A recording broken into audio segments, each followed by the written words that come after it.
presentation of Fox Sports. We are Fox Sports. We are LA.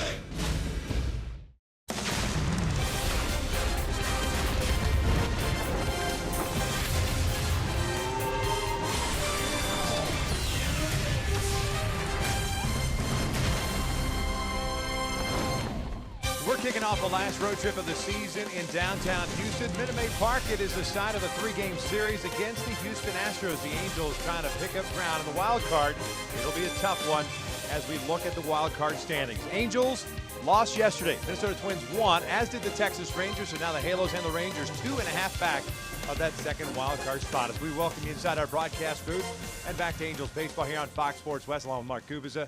I'm Victor Rojas. And I guess if you're trying to snap a 4-game losing streak, might as well have your so-called ace on the mound. Garrett Richards is towing the slab for the Angels. Justin Verlander going for the Houston Astros. Yeah, Victor, we saw this pitching matchup back at home, and these two did not disappoint whatsoever. Garrett Richards has thrown the ball exceptionally well coming back from the disabled. His fastball velocity, especially in that four-seamer upstairs, has been 95-97. When you think about what pitch he has to go to get that swing and miss, his slider curveball combination hit about 122 combined versus those two pitches. Going to need that against this Astro lineup, a very dangerous Astro lineup. Justin Verlander, that game against the Angels, went 8 innings, gave up 1 hit. He has thrown the ball exceptionally well as a member of the Houston Astros. 3-0 with an ERA under 1. Four-seam fastball has been great. His secondary pitches have been great, but the big thing for me is that four-seam fastball has been so effective against a number of Angels hitters. They're going to have to bring that fastball down to be successful today against him. Nothing easy for the Angels over the next several days, especially with the Astros. Then you go to do Chicago and then take on the Seattle Mariners to wrap up the season. We'll see if the Angels can make up some ground here this weekend, even though they will have their hands full. We're going to talk a little bit more about the wild card when we return to Minute Maid.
On Fox Sports West is being brought to you by our local Southern California Land Rover retailers. By Jack in the Box. Come try the new $4.99 Smoking Jack Burger Combo with small fries and a small drink. Limited time only. And by your local Toyota dealers. Let's go places. Welcome back out to Houston, getting you ready for the opener of this three-game set between the Angels and the Houston Astros. Astros are already in the postseason, having clinched the American League West. The Angels trying to get to the postseason. Their best shot is the second wild card, and we showed you the standings earlier. And there are some games that matter, Gooby, and obviously it's not just the Minnesota Twins. Take a look at our T-Mobile Unlimited Baseball break. The Texas Rangers now tied with the Angels. They've won 4 in a row. They're taking on Oakland, who have also won 4 in a row. A very dangerous club, the Oakland A's, with their power. It's going to be a good matchup there. Martinez versus Graveman. The Minnesota Twins, at this moment in the top of the 4th, are trailing 2-1 in Detroit against the Tigers. Take a look at our showstopper around the majors in that game in Detroit.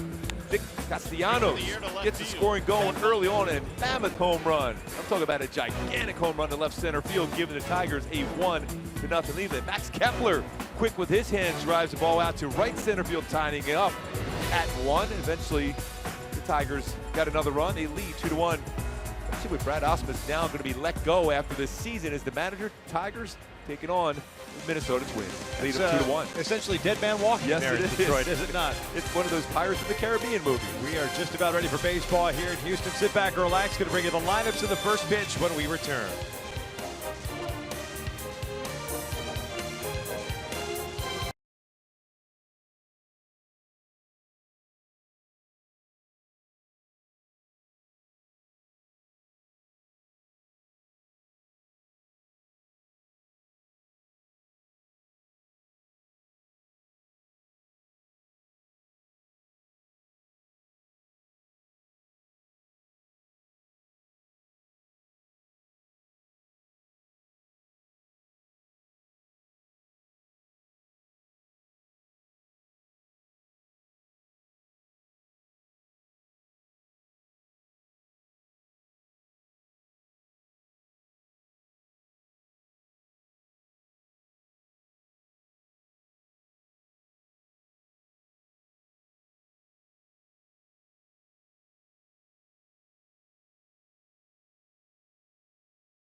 Is being brought to you by Subaru. Love it out there. Find it in the all-new 2018 Subaru Crosstrek.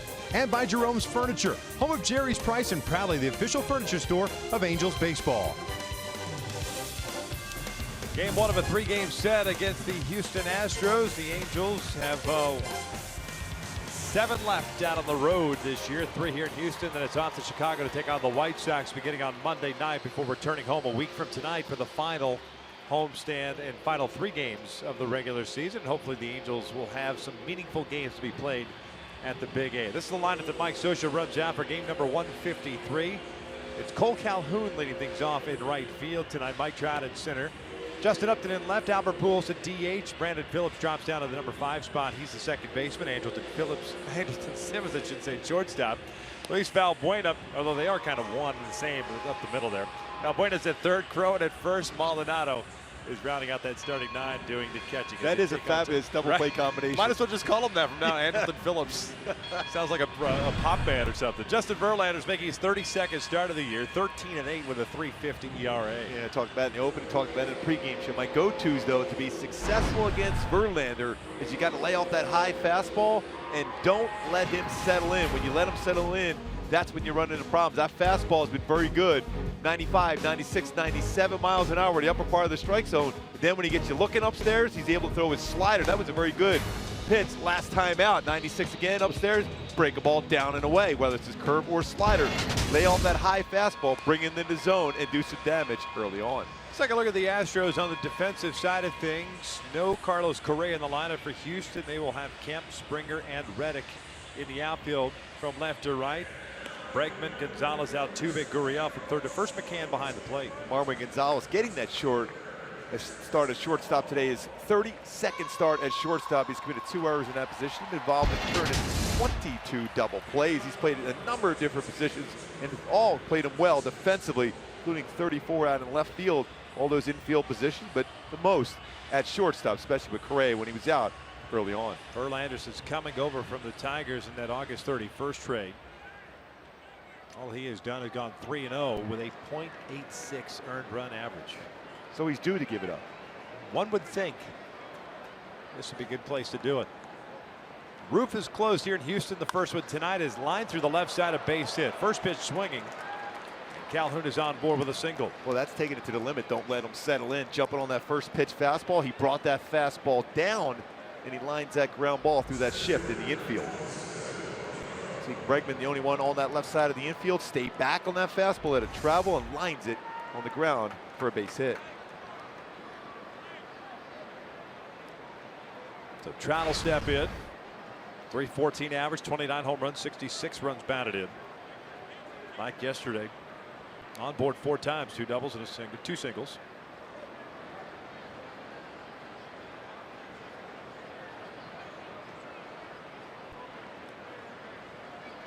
Takes a breaking ball for a strike. Dan Iasonia is calling the balls and strikes tonight. Trip Gibson at first, Will Lill at second, and Brian Gorman, the crew chief, at third base.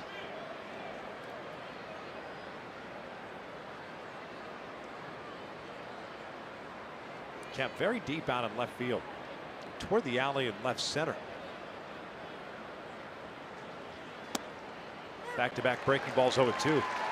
After watching Calhoun jump on the first pitch fastball, something that Verlander did a lot of last game now, especially early, was a lot of fastballs. Starts off Trout with back-to-back breakables. More than likely see a high fastball here now.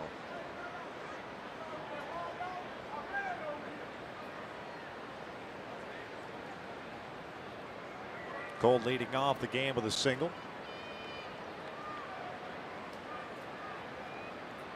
Socha acknowledging that many of the guys in this Angels lineup have struggled against Verlander, so why not try to mix it up a little bit? And that's why Cole's leading things off. Phillips in the number 5 spot. I mean, you think about it, with Cole coming into that at bat, just 1 for 20 in his career versus Verlander. Now 1 for 1 tonight, though.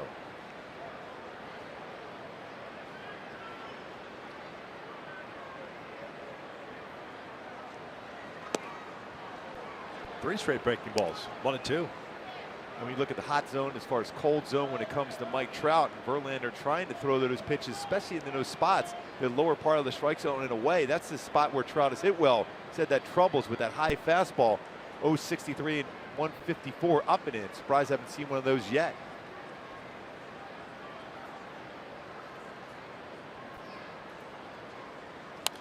Foul back.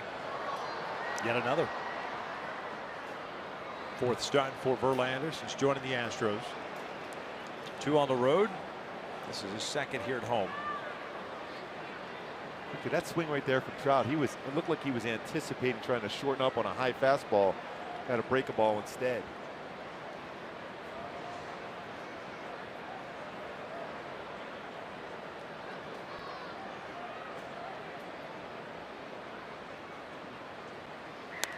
There's that fastball, riding it up and in.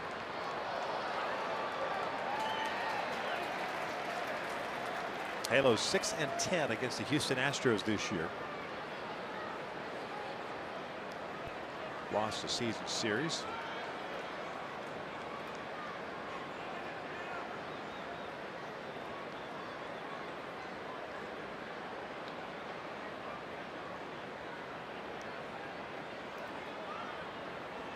Upton's on deck. 2-2. Pretty good at bat working here for Trout so far against Verlander. Trout himself is 2 for 17, but both of those hits, home runs against Verlander.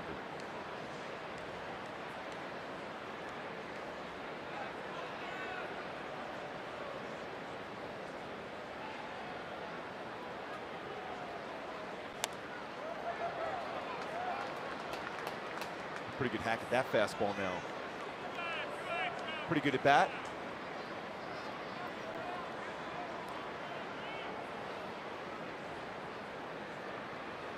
Seven pitches for Trout, 8 total for Verlander. And as we saw in that game at the Big A on the 12th, kind of settled in as he normally does if you don't get him early. A little bit more difficult. Breaking ball misses. Well off the plate. A lot of room on that right side of the infield, especially with that hard slider that Verlander has thrown to Trout. Stay back and punch that ground ball through the hole. Right side of the infield. More difficult to do that if he runs a fastball in. The breaking ball's away.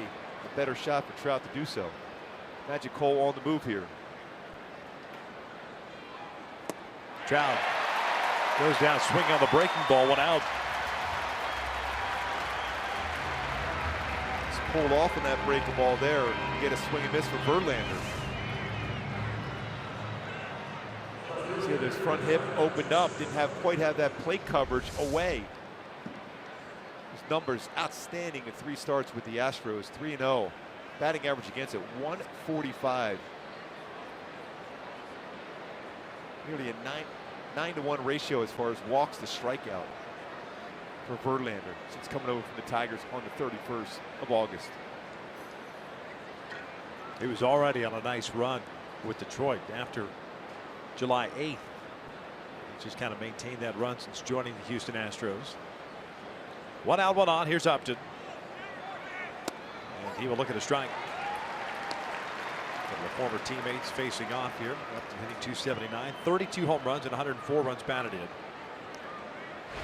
Justin yesterday went 0 for 4 as the Angels managed 5 hits against the Indians. That's the one thing that really stands out, especially of late. The Angels offense has been dormant, very quiet. Think about how much that offense carried the club there in that long road trip. What, averaging about 6 runs a game.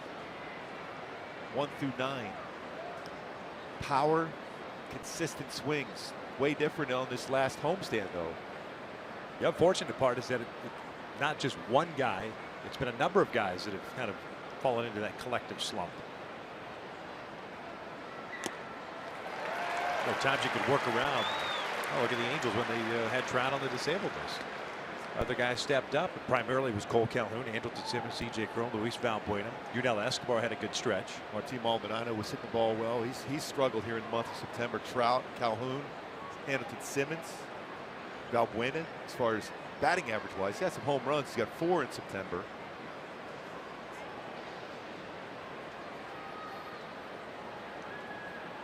Oh, 2 down.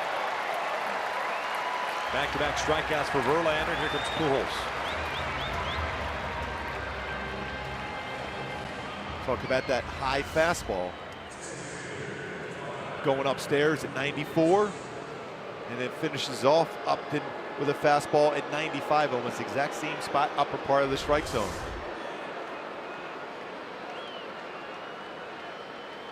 Now, Albert, one of the few in the lineup here with decent numbers against Verlander. 292.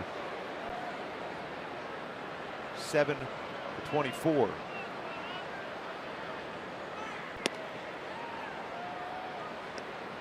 .242 average for Albert on the season. Did have an RBI double that gave the Angels their one and only lead against Cleveland this year with the first inning of yesterday's game. 15th double, 98th run batted in. He's 2 RBI away from 100.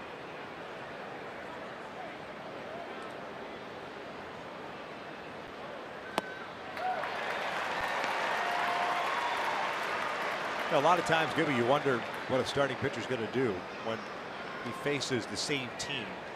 Not necessarily in this case, it's not back-to-back starts, but fairly close enough Does he stay with what worked for them last time, or does he change things up? Verlander clearly is looking to change things up. Yeah, he went a lot of fastballs the first few innings. A lot more breaking balls in this inning. 2 balls, 1 strike. And generally when we talk about Verlander in the first inning, even second inning, it's around 92, 94, 95. So far tonight, he's been 94, 95 with his fastball. It'll usually increases as the game goes along. That's what's always made Verlander so special, why he's gotten over 200 strikeouts in 7 straight years. It's about on the cusp of another season of over 200 innings pitched also.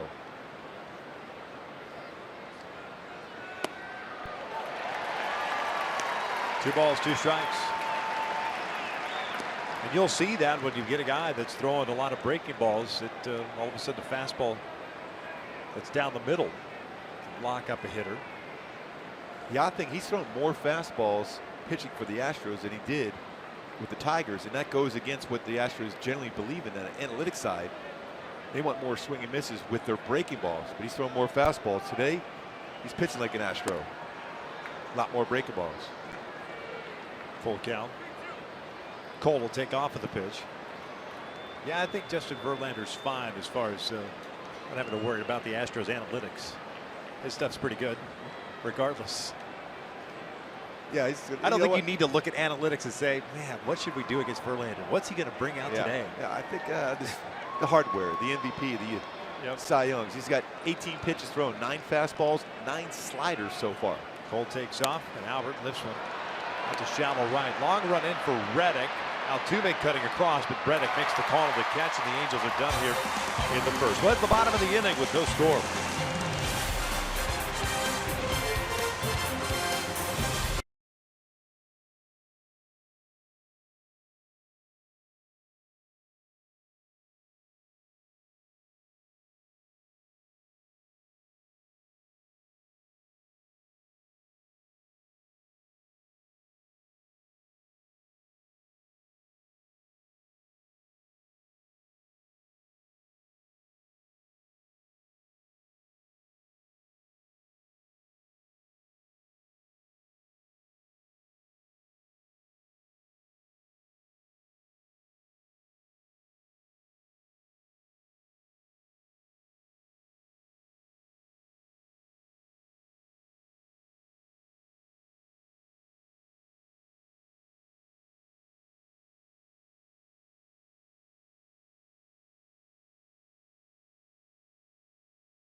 Starting 9, as presented by their manager A.J. Hinch. 93 and 59 of the season. Springer to lead things off at center. Reddick and right. Altuve in second. Mentioned no Correa tonight, so it's Gonzalez at short. Bregman at third. Gurriel at first base. McCann behind the plate. Gaddis to DH, and Tony Kemp batting 9th, playing left field. They are taking on Garrett Richards. Garrett's making his 5th start of the season.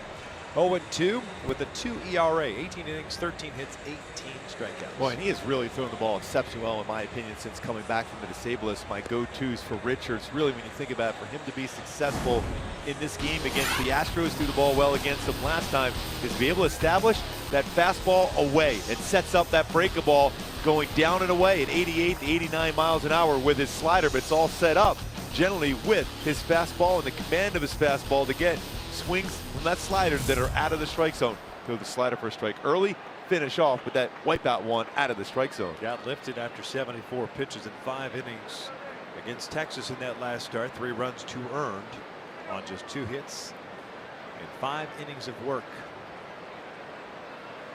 Springer takes down and away.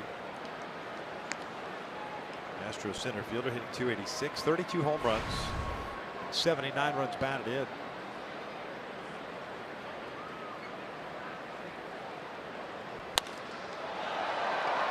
out toward right center field, drifting over is Trout. Take a look at the Angels on the defensive side of things. Nothing different than what we've seen over the last week thereabouts. Upton, Trout, Calhoun in the outfield, Valbuena, Simmons, Phillips, and Cronin in the infield with Maldonado behind the plate. And Mike Trout out in center field, making his 100th start in center field this season.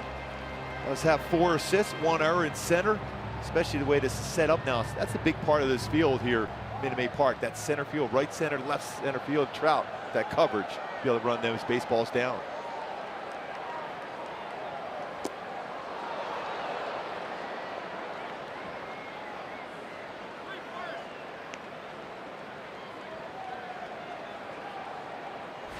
One 0 count on Reddick.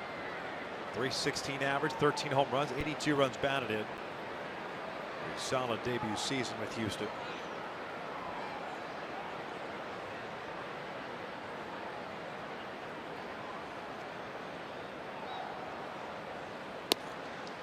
Yeah, when you look at this lineup for the Astros, and there's so many superstars in this lineup. For me, Josh Reddick really has been one of the reasons why this club has taken off this season.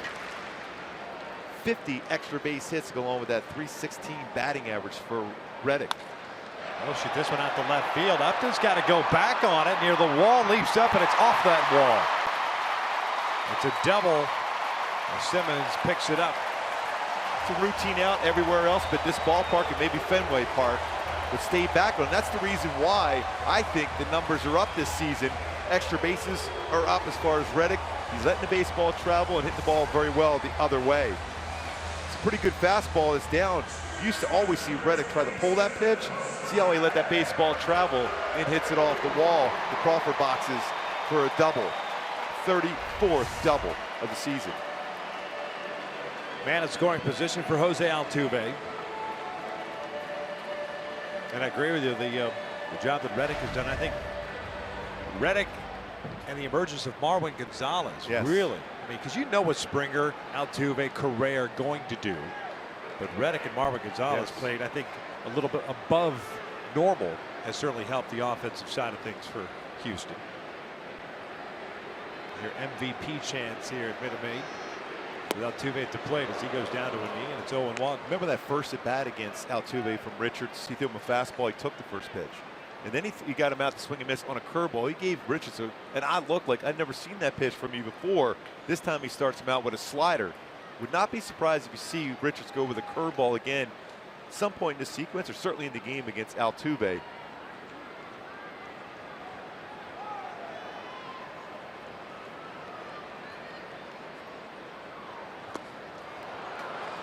.88-90 on the slider so far, Altuve.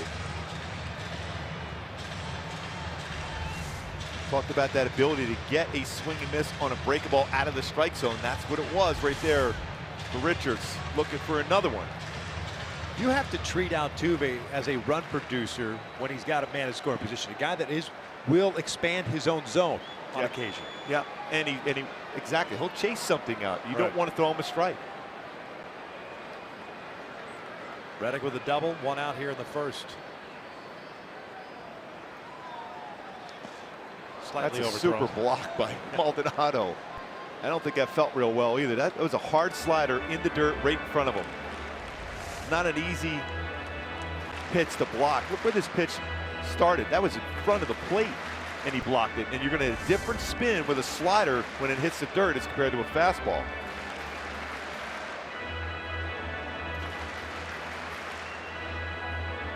.346 average for Altuve. 24 home runs, 80 runs batted in.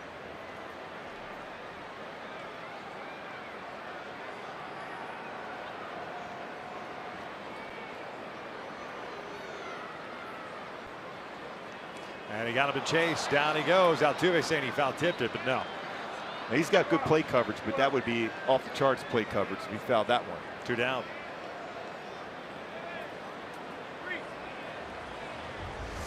That hard breaking ball. Now that was almost in the left-handed batter's box. Not close to a foul ball. Tried to sell it though. Yeah.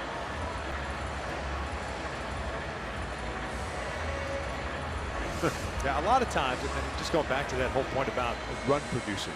in a run-producing situation. Edwin Encarnacion, you go back the other day, was up with nobody on, 2 strikes, punches it out to right field. He'll take the base hit. But a man in scoring position where there's Nelson Cruz, Encarnacion, a guy like Altuve, you can kind of start, if you're ahead of the count, you can start kind of widening the zone a little bit. Yeah, even going back to guys in my day like a George Bell or a Joe Carter, guys like that, you knew that's what they were paid for, to drive and run. So you had to try to expand the strike zone and throw non-strikes in those situations, because anything in the strike zone, whether it's up or down, it's in the strike zone, it's going to be hit hard. They're going to bring in a run. They will expand and swing at pitches well out of the strike zone to try to produce that run. .293 average for Marwin Gonzalez, switching in shortstop.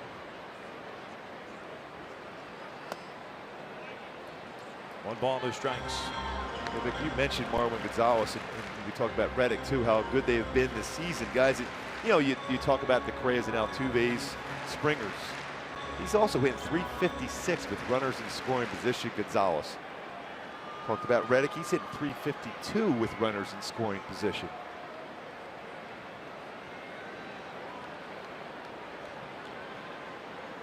Outfield straight around with Gonzalez at the plate. Simmons up the middle. Well, he's such a quiet approach. Look where he has his hands set up. A lot of times when you see a hitter with their hands set up like that, when they're ready to throw the ball, they'll bring the hands up. And that way you feel you're susceptible to a fastball in, but he stays right there and he's quick through the baseball.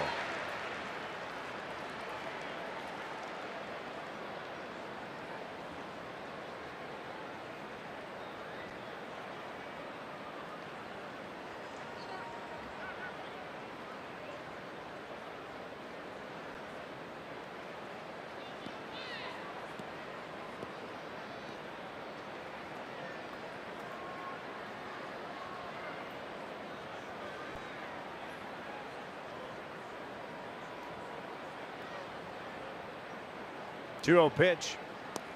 There's a strike. 2-1. Good break ball, backdoor slider. You look at the numbers against Richards, although it's not the usual sample size we're used to with Garrett Richards, but 246 versus fastball. It's 122 versus slider and curve with 1 home run. That was Joey Gallo got a slider at the Big A, but other than that breakable, both the slider and curveball have been devastating. That was a backdoor one there to Gonzalez.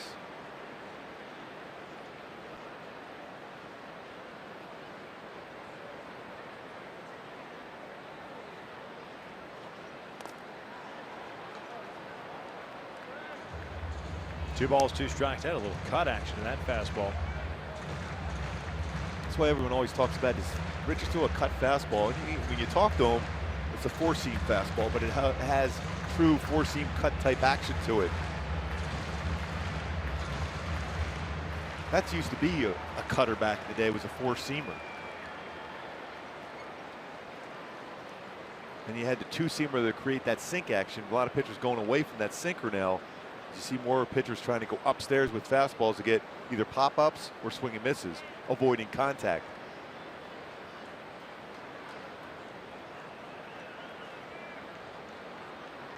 Two balls, 2 strikes, 2 outs. We're in the first. Reddick in second. Breaking ball gets Gonzalez. Richards leaves that double by Reddick. Stranded in scoring position. We'll head to the second inning with no score.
Verlander and Richards both with a couple of strikeouts in the first. It's our pleasure to welcome in former big leaguer and current Fox analyst A.J. Pierzynski joining us here at the broadcast booth. Thanks for joining us, and I know you got the game tomorrow. A big game on Fox with Garen Goldsmith. What are you looking forward to? I'm looking forward to watching the Astros and the Angels battle it out. The first inning was exciting with all the strikeouts, the high velocities. Richards looks like he's back with that curveball. I know facing him in the past, he didn't want to get to that curveball, and you saw why. The Astros, the way they swung at it once he started throwing it. Verlander has been unbelievable since he's been very good all season long, but since July he's just been on a different level. And then they picked him up in Houston, and he's gone. You said a different level in July. As soon as he got here, he went even to a higher level. So he's exactly what the Astros needed. I said earlier this year that they weren't a team built for the postseason. They were built for the regular season because they didn't have, behind Keuchel, they didn't have that guy. Well, guess what? They have that guy now. So here he is, and you get to watch him tonight on a nice Friday night. Well, AJ, you face Verlander a lot, and you mentioned even Richards, that ability for pitchers to run upstairs with the fastball, get some outs. What are you seeing now in baseball as far as so many more fastballs up followed by hard breaking balls? Well, the philosophies of baseball since you pitched and since I first came up has changed so much that now it's about strikeouts and walks and home runs, and that's all people care about. So it doesn't matter if you have a high ground ball rate. People are like, who cares? Let's have him run a high fastball. Nice catch, by the way. Yeah, Altuve can do a little bit of everything. He's not a bad player, is he? He can do a whole lot of things. Maybe an MVP or something like that. He's probably got I'm saying he might have it locked up for the AL, but these guys now are all high velocity guys. I tell people all the time when I first came up, if there was one guy on a team that threw 95, you're like, man, this guy throws so hard. Now every single guy, if you don't throw 95, you're throwing slow now. Yeah, when we talked about, like, say, go-tos for, like, say, Verlander, and you try to lay off the high fastball, how difficult is that, though, as a hitter? Because your eyes are big, you see that fastball up. It's impossible. How do you lay off it? You can't, because you saw Trout's at bat in the first inning where after he got 2 strikes, he got ahead with the slow stuff, and then he went high fastball, and Trout couldn't catch up because as a hitter, as soon as someone throws you breaking ball, in your mind, you're like, this guy's got a really good breaking ball. I need to look for that and not look like a fool swinging at a bad one. So you kind of sit, and then they run it up there, and he's throwing it hard enough to where you can't catch up to it. So it is impossible these days with the velocity. That's why strikeouts are so high, but also home runs, because they are throwing more balls up than they used to. You were taught, and I was taught, hey, throw the ball down, throw the ball down. Now these pitchers are taught from young ages in the minor leagues, let's throw the ball high and get strikeouts and pop-ups because they're easy outs. I think it is also coupled with the fact that with the advent of launch angle and guys changing their approach at the plate, that they are more susceptible to the hard stuff upstairs, and that's probably why they're kind of transitioning a little bit more. Absolutely, and also what's the other one? Exit velocity. Exit velocity. That's the 2 kind of catchphrases, which for a long time I always laughed because the hardest ball hit all year for a long time was Eric Hosmer hit a ground ball to short till like June was the hardest ball off the bat. So I mean, you take exit velocity. I understand it means you're hitting the ball hard, but I'd rather have a guy that could get some hits. Yeah, you talk about that. I've always been curious when I talk to hitters. I mean, I know back in the day in the dugouts, the ball's hit pretty well too by Anderson Simmons, who's put some pretty good charges on the baseball this season. But back in the day, as a hitter, you hated striking out. Why is it now? I know the philosophy is an outs and out, whether it's on the ground or in the air, or strikeout and outs and out. But I remember always just giving guys grief and hitters giving each other grief for a swing and miss strikeout. I can't tell you that was the one thing that drove me more crazy than anything was striking out. I would go up there and be like, I am not going to strike out. I don't care what. If I swing it a bad pitch and put it in play with 2 strikes, that's fine, but I don't want to strike out. And it just has changed because it starts in Little League and in the lower levels of baseball, high school. People just don't care. It's not about the competition of Justin Verlander versus Valbuena or against me. It's about, can I get his pitch count up and can I possibly draw a walk and get him to throw 7 pitches? And I might look foolish on pitch 7 because I swing at a bad one, but at least he threw 7 pitches. Whereas when I came up with the Twins and we had Tom Kelly, he's like, if you strike out, you won't play. Yeah. So that, you have to be able to bunt, you have to be able to hit the ball the other way, and if you strike out, you just won't play. So it just is a differing philosophy in baseball. It seems like it's ebbs and flows, right? It's cyclical. It seems like on-base percentage walks were cool for a little while. Now it's no longer. Strikeouts were bad, but now they're okay as long as you drive the baseball and hit the ball out of the ballpark. Well, Adam Dunn, the ultimate guy who I played with for a couple years in Chicago, told me, if you feel like you're going to hit into a double play, just do like I do and strike out. So there's how the philosophy has changed. Now, when you mentioned when Verlander coming over the Astros, you felt he was a key component for the Astros to make a run in the playoffs. Why do you feel that way? Because of the ability to get a swing and miss? Absolutely. Leadership? Well, he's been there. He's been to the World Series. He pitched in the World Series. He's been to the playoffs. He's won MVPs. He's won Cy Youngs. He's done everything you can do as a pitcher except win a World Series. And anytime you put him behind a guy like Dallas Keuchel, who hasn't had the year that Keuchel because of injuries, but he's a guy that you know is going to take the ball.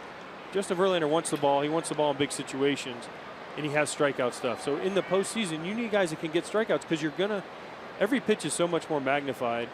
And until you've played in the postseason and realize what it's like, every pitch to just grind through it and how much more intense it is, every pitch means something in an August game, and it's not as important. But in the playoffs, everyone's watching every pitch, and every pitch matters. And you need to be that ability to strike a guy out. AJ, we appreciate it. Good luck on the call tomorrow with Aaron. Have fun. Thanks, guys. And Look, I'm surprised you had me on. The Angels love me. The fans were excited. We're getting some feedback already. Twitter already loves you. All right.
And receive pre-sale access to 2017 playoff options. Go to angels.com/season seats, or as always, you can call 888-796-HALO for more information. Bottom of the second, scoreless. Verlander with a 1-2-3 second. Strikeout, his third. Richards gave up a one-out double, then struck out Altuve and Gonzalez to get out of it. It'll be Bregman, Gurriel, and McCann here in the second for Houston.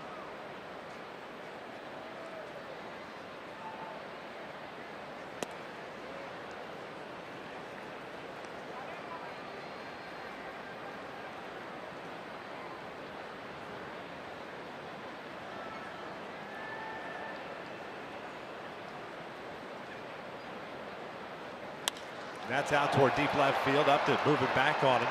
And near that wall where juts back out toward the bullpen, makes the catch for the first out. It is not easy to be a left fielder in this ballpark. Get in that corner, you had to deal with the Crawford box. You had to jump up earlier on the fly ball by Reddick. Good read here by Justin Upton. He's playing towards that gap to begin with. Gets over there in that corner, almost out of sight, makes the play.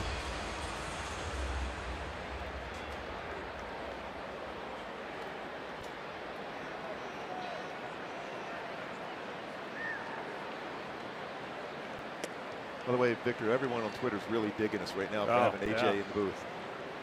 Yep. Well, he acknowledged it too, so that's always a plus. He's well aware. Yes. Of where he slots in. You only got him once this year. He was supposed to be on with us in Boston on Friday night at Fenway Park, but he had a late flight. Didn't make it. Might have been an Angel fan making that flight later. I can neither confirm nor deny that I changed those plans for him.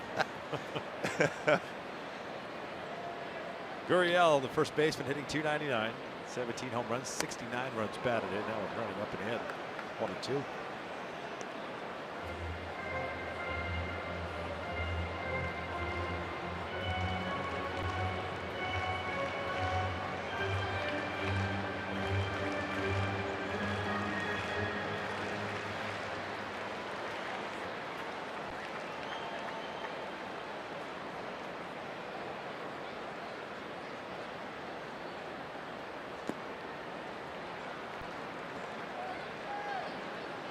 one thing you've seen a little bit more so far this season is Richards comfortable throwing his curveball to a right-handed batter. Now, he doesn't use his changeup anymore. He felt that was the one that was putting the pressure on his elbow. So his off-speed pitch is curveball. The slider's going to be 88, 90 range like that one. Curveball, 78 to 81. So there is a differential in speeds between his breakables and certainly his fastball.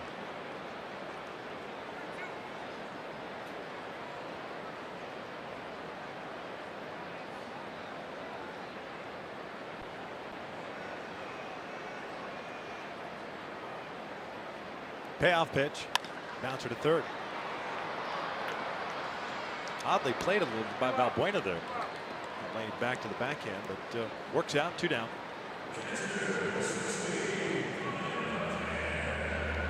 Richards, we talked about his ability to use that curveball a little bit more so than he had in the past. See, 9% of the time he'll use his curveball. That's going to be his all-speed pitch, especially the left-handed batter, 31%. Slider, 60%. That power fastball, he'll throw a 2-seam and 4-seam fastball 60% of the time.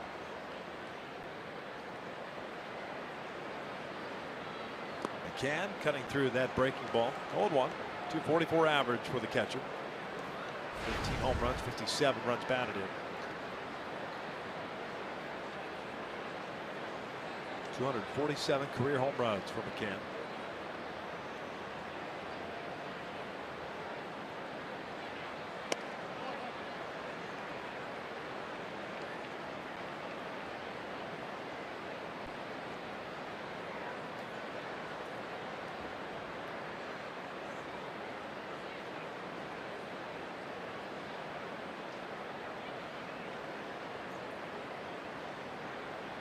That's ripped foul.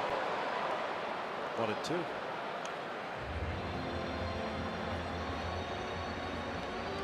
Minnesota leading Detroit 5-2. That game's the bottom of the 5th inning.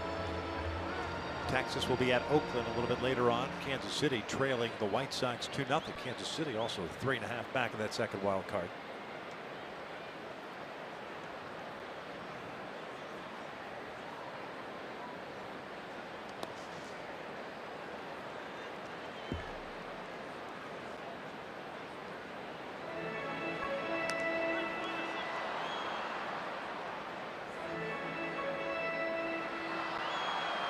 One thing about that White Sox club, they can swing the bat. They've scored some runs. They got that early lead against Kansas City, but they can hit the baseball.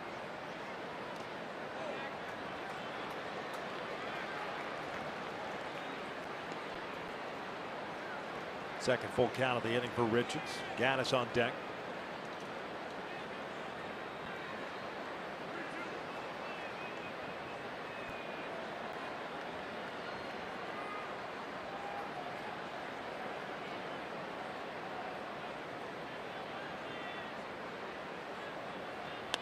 Flip down toward left field, up to under the track, hauls it in. A 1-2-3 second for Garrett Richards. We'll head to the 3rd inning with no score.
take a look at my Hyundai key for this game to be successful against Verlander and the Astros.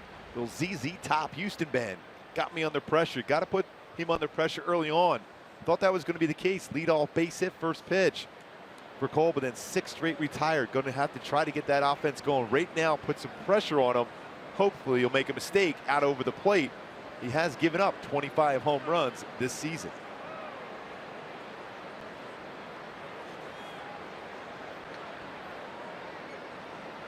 Crow lifts one out to left. Not very deep.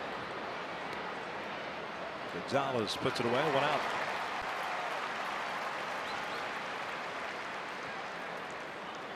When you look at numbers versus the fastball as compared to his secondary pitches this season for Verlander, that fastball has been very, very good.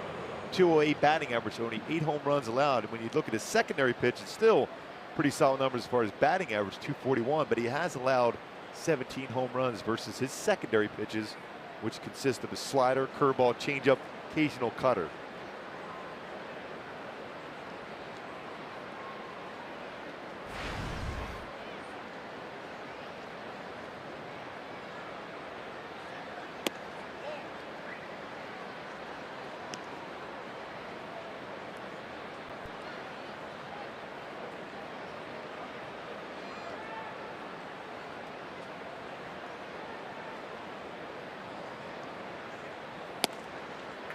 One ball, 1 strike. Maldonado, 219 average now.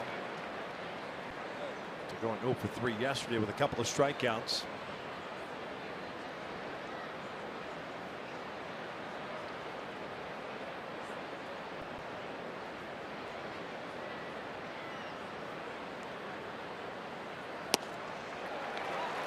Late on that fastball. The team hit 190 in August. 146 so far in September. It seems like he's trying to pull everything. And he has that ability to hit the ball out to left field, but that line drive swing he has when he hits it the other way is very important for him now, thinking in terms of the big fly.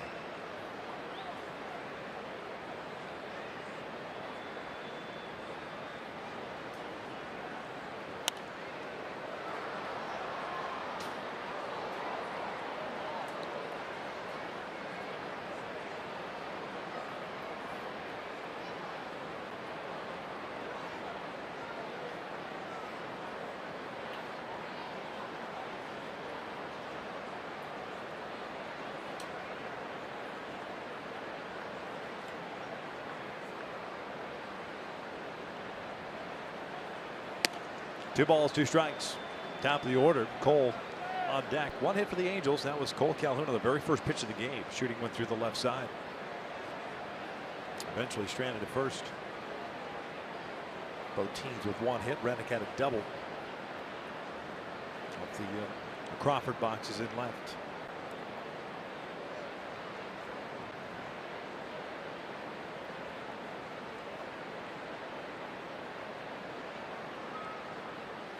Pulled toward third. 2 down. I joined the Angels Saturday, September 30th, with the Mariners in town. Fans in attendance will receive a team photo, courtesy of Chevrolet. While supplies last. For more information, go to angels.com.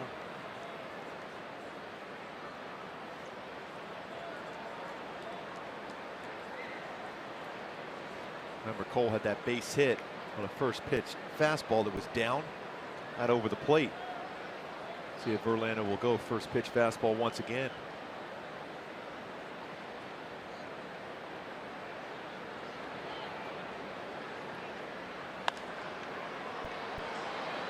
Slicing out of play, 0-1. Went with the fastball away. That's exactly what Cole's trying to do. He's trying to drive the ball to left field. Sometimes even a routine fly ball can get out those Crawford box seats for a home run.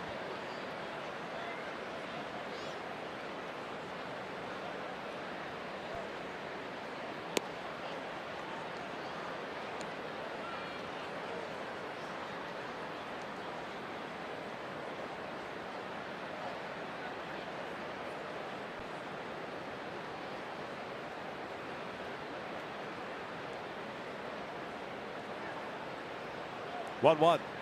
Down and in. Altuve out in shallow right with the shift on. Same alignment that Cole faced in that first inning at bat.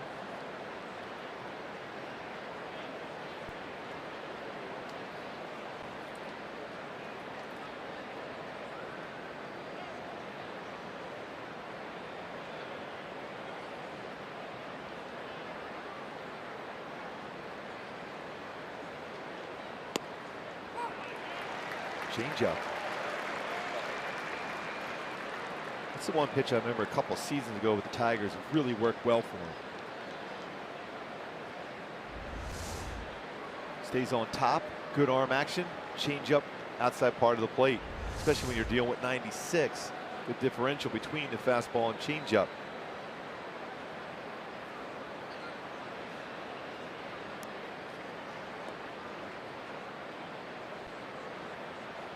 Cole with 17 home runs this season. Looking for a mistake here. Halos down in order for the second inning. We head to the bottom of the third with no score.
Looks to derail. Number 8 Michigan at 1 Pacific, then at 5 Pacific, Notre Dame and Michigan State resume their classic rivalry in East Lansing.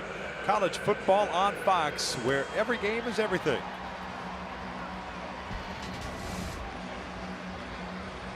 No score here at the bottom of the third inning. It'll be Gaddis, Kemp, and Springer coming up for Houston to face Garrett Richards. Has 2 strikeouts, 1 hit allowed, and retired the side in order in the second.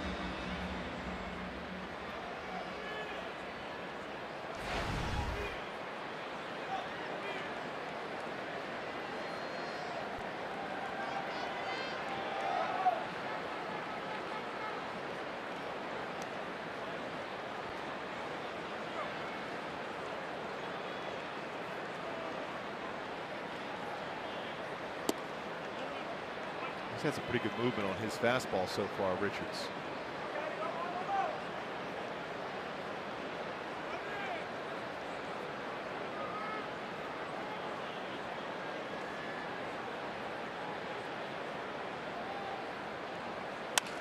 Gaddis lines one to left field. Upton is there. 1 down. Well struck by Gaddis. He'll take those quick outs though. 2-pitch out. Anyway, just watching Garrett in his follow-through, he is really compact, comfortable in his delivery right now.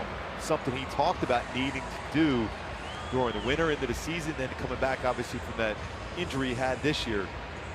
Trying to put a lot less stress on that arm as far as the delivery. Staying balanced over the pitching rubber. And not that violent delivery we've seen in the past. Charles Nagy's done a nice job as far as quieting down that delivery for Richards. Right there, good follow through, hitting that outside part of the plate with that arm side fastball. Staying back, staying balanced, keeping that toe pointing down and then driving towards the plate, head still as he delivers that pitch.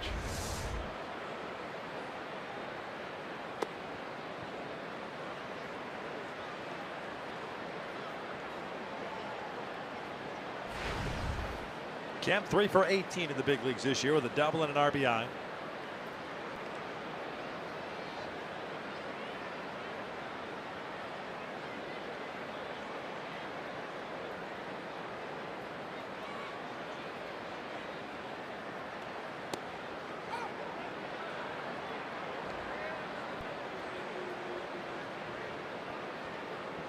To that fastball, you would think Richards is going to try that slider now.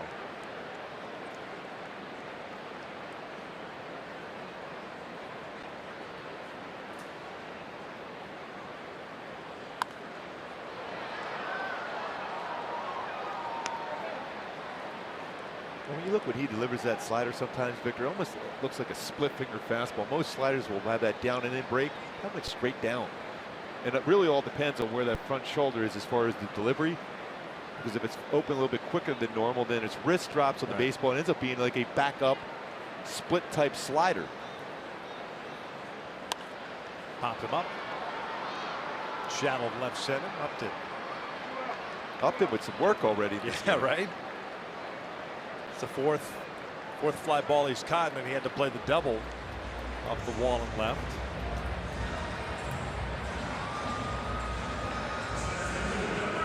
Always got to be careful that first pitch fastball against Springer.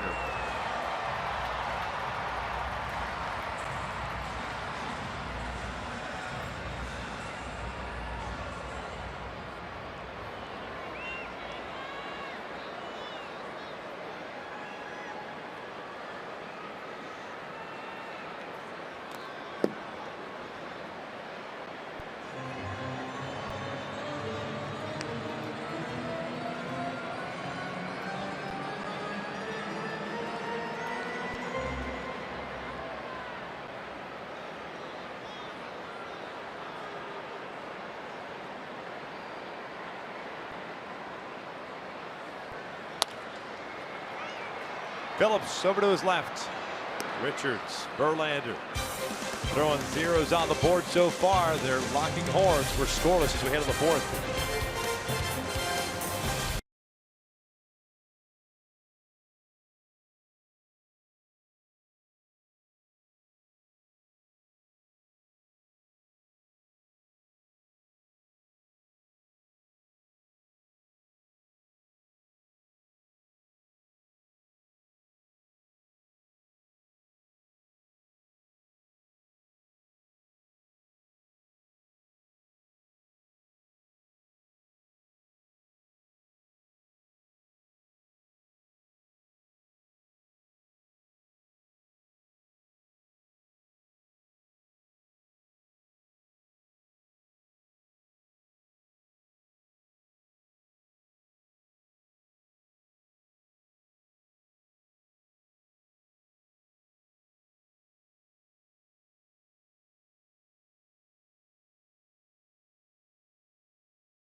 September 30th, and Mariners are in town. Fans in attendance will have the chance to win great prizes courtesy of Apple Vacations in Riu Palace Peninsula. For more information on Fan Appreciation Day, just go to angels.com. Quite a few Angel fans here tonight at Minute Maid Park. Generally a lot right around that third base line.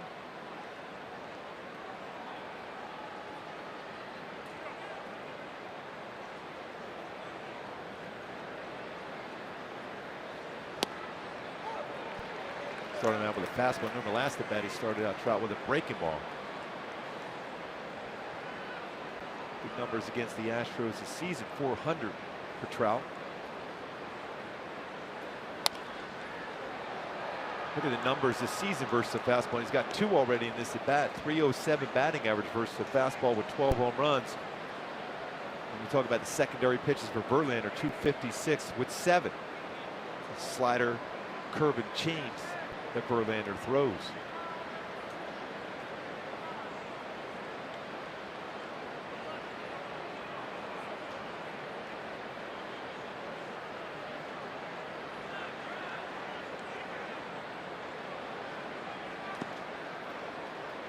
Four strikeouts for Verlander, no walks, 1 hit allowed.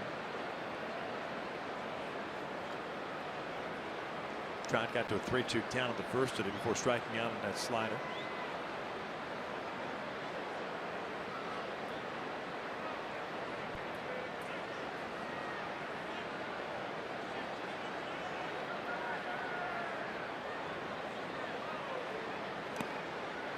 Try back-to-back sliders here. Trout will chase like he did that first at bat.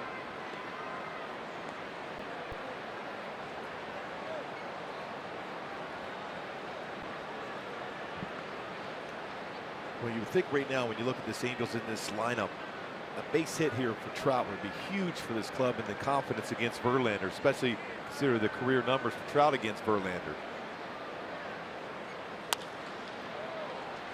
Bregman has it. 1 down.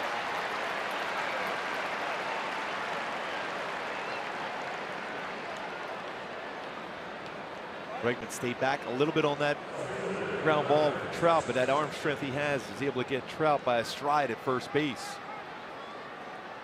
So Bregman made some real solid plays at the Big A in that series at home.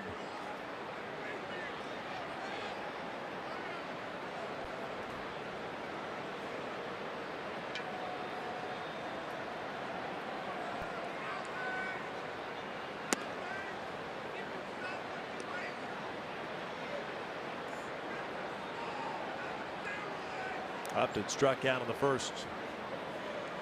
He came right after Upton with fastballs. Upstairs also.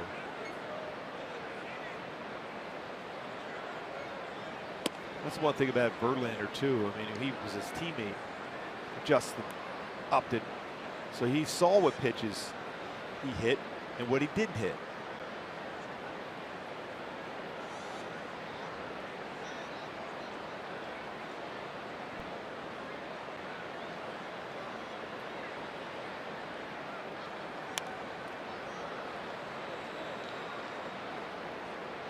Jones with a fastball again. That went at 97, but upper part of the strike zone.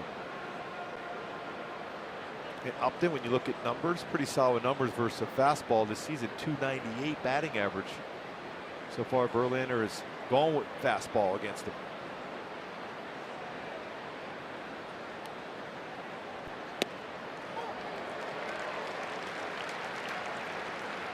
Two balls, 2 strikes.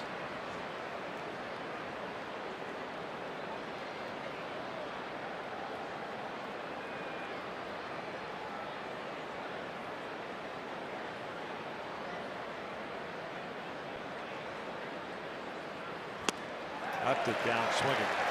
2 outs.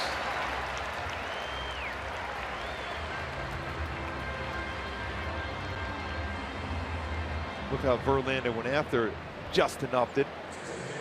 First pitch fastball upstairs above the strike zone. Fastball just off the outside corner. Another 97-mile-an-hour fastball upstairs in the strike zone. Slider. And a wicked slider off the plate to get a swing and miss.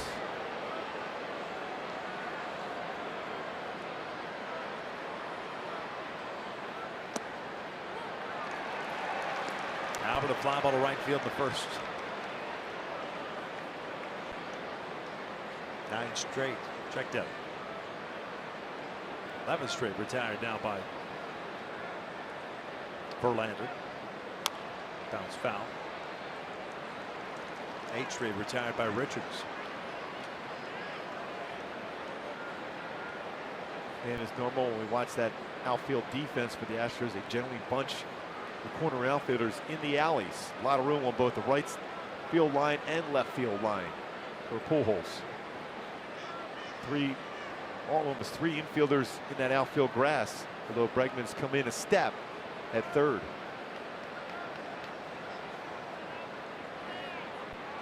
Gonzalez out in the grass. Altuve way out in the grass behind second base against Pujols.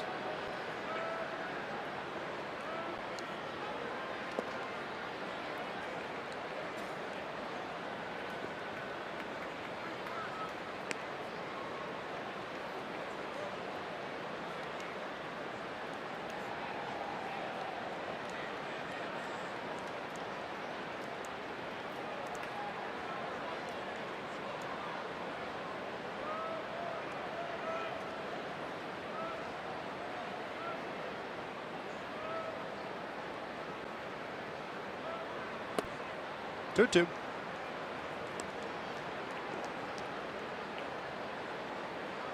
Albert, 57 career home runs against the Astros during the regular season. Does have one home run in his career versus Verlander.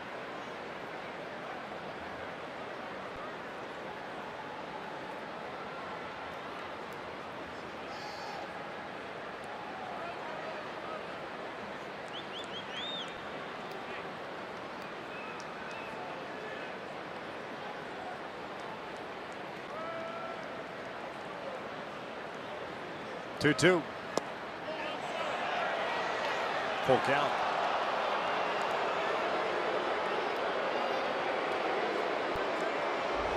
See if we can check this swing.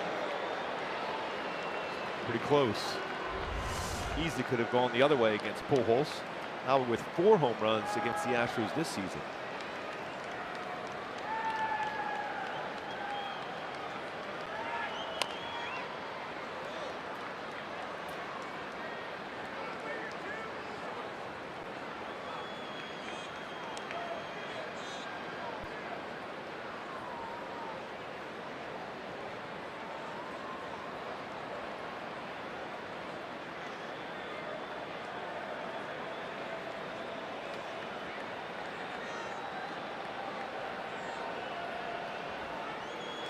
Lays off, works the walk. But back to that breaking ball. First free pass issued by Verlander.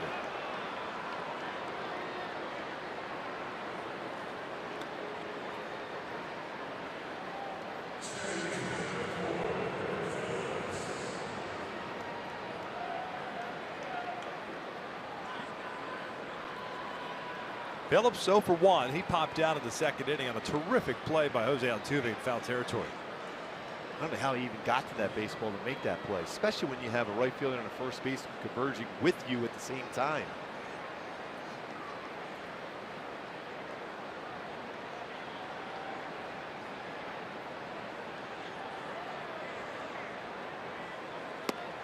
Just pulled off that one.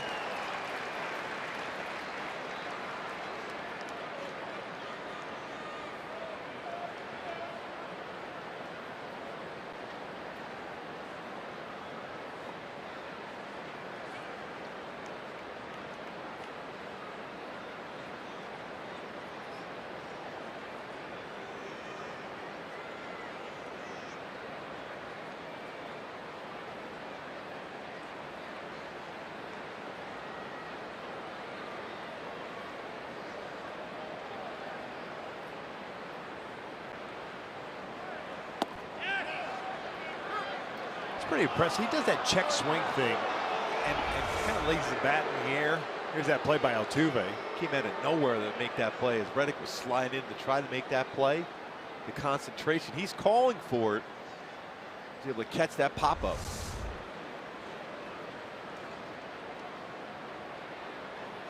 You're right, Victor. I don't know how Brandon Phillips is able to check a swing when he does that. Not even through on the follow through. Lifted out toward right center field. Hit well. Springer calling for it though. And the Angels are done here in the 4th. We'll head to the bottom of the 4th inning. Still scoreless in Houston.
Trucks talked about what Reddick has done this season as far as utilizing the whole field.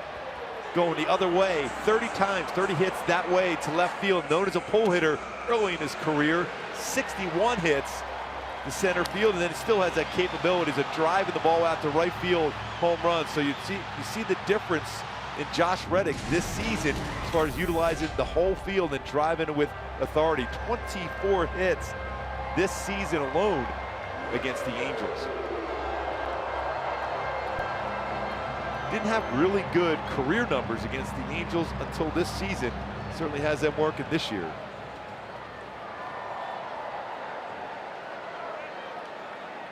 Reddick, Altuve, and Gonzalez here in the fourth.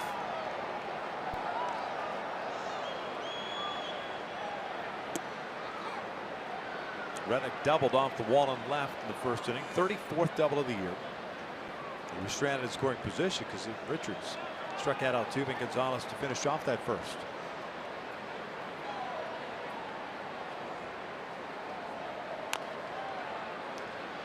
It's a good curveball. Even though it was upstairs, the speed of that pitch threw off the timing of Reddick as he was trying to hit that ball the other way again. Difficult to do that with a slow curveball. Jared Weaver used to do that a lot to Ichiro because he was always trying to stay back. Sometimes it's difficult for a left-handed batter against a right-handed pitcher with a slow curveball.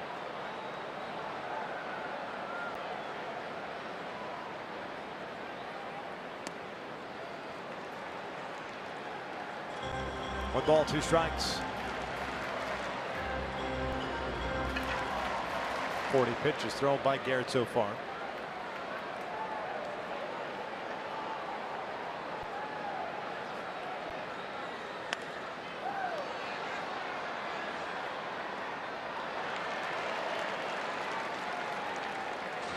Pre-game show earlier today, Jose Mota asked Mike Scioscia if indeed Richards can get to that 100 pitch count. Mike Scioscia was reluctant to say he would give him that many pitches, but he's going to be at least mid-80s, if not touch 90 here tonight for Richards if he's throwing well. 2-2.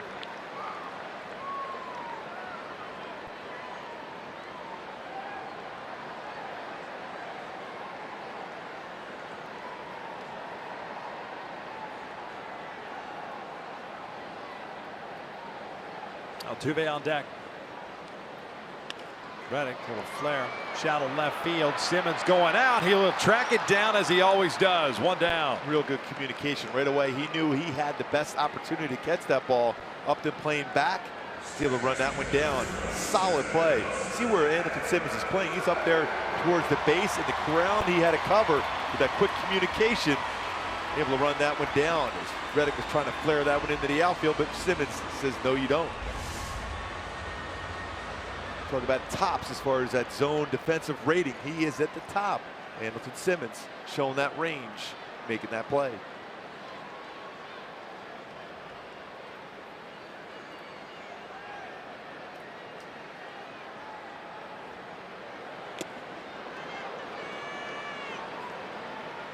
Altuve struck out in the first. Bevy of off-speed pitches, breaking balls, especially specifically the slider.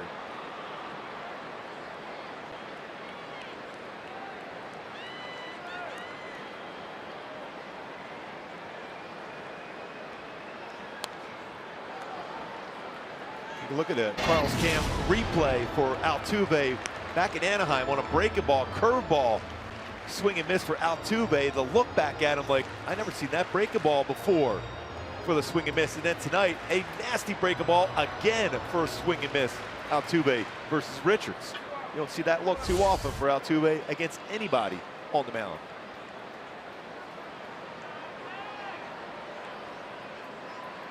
Oh, 2. That's a pretty good pitch.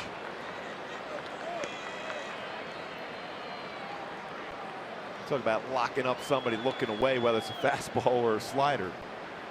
That's one of those ones you're just happy it wasn't further in because you weren't getting out of the way of it. All you can do is snap your head back and look at the umpire. I hope he doesn't call it a strike.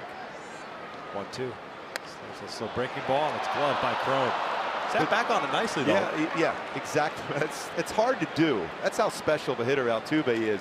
After you throw a fastball in and you lock him up in, then you throw a slow curveball and he's upset. He swung at that pitch.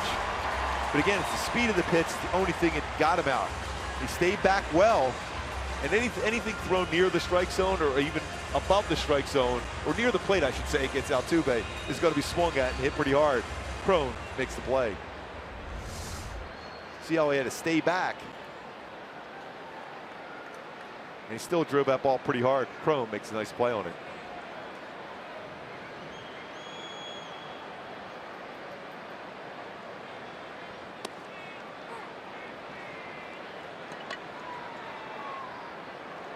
Gonzalez went down swinging to end the first. No score here in the fourth. Halos 2.5 back of the second wild card, and that's the Minnesota Twins, who are currently leading the Tigers.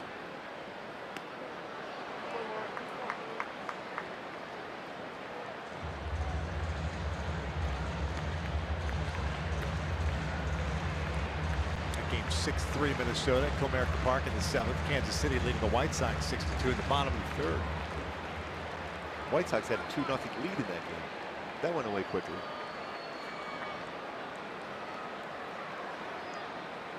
One ball, one strike on Marwin Gonzalez.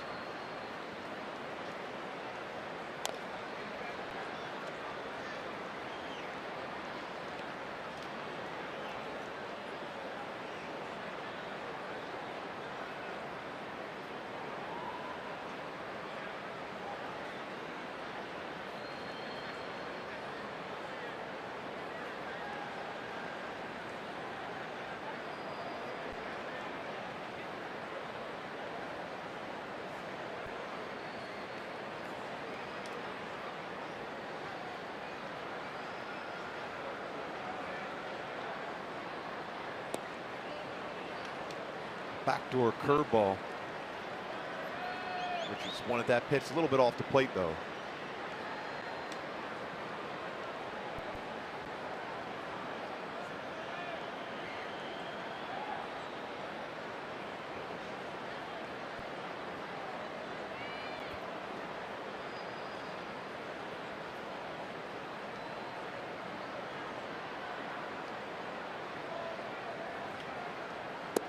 Full count.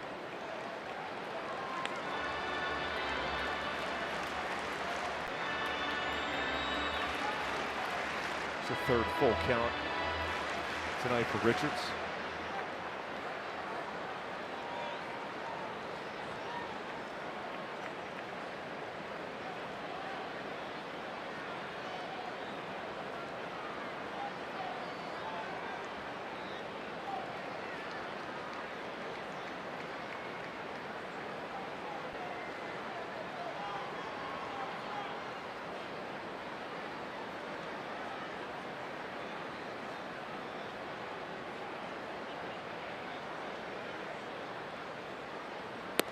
Walked him. Oh, Verlander issued a 2-out walk at the top of the fourth. His first. Richards does the same here at the bottom of the fourth. And we'll bring up Alex Bregman. Bregman a fly ball to left in his first at bat.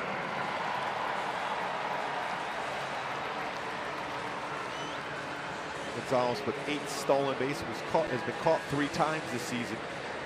Maldonado thrown at 40% of base stealers.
1 ball, 1 strike.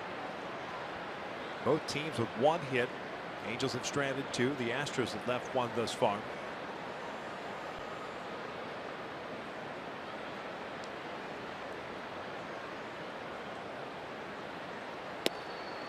Another good slider. 2 good sliders in a row. The Bregman.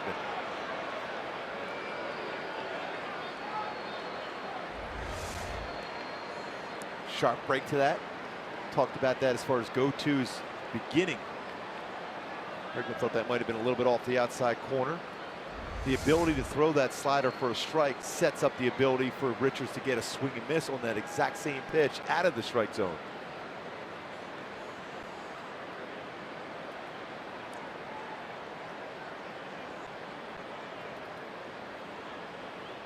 Breaking ball gets him. Talk about a big curveball. 3rd strikeout of the game for Garrett Richards. We're headed to the 5th inning with no score. That change of speeds with his curveball. More and more comfortable throwing his curveball versus a right-handed batter. Huge here for Richards.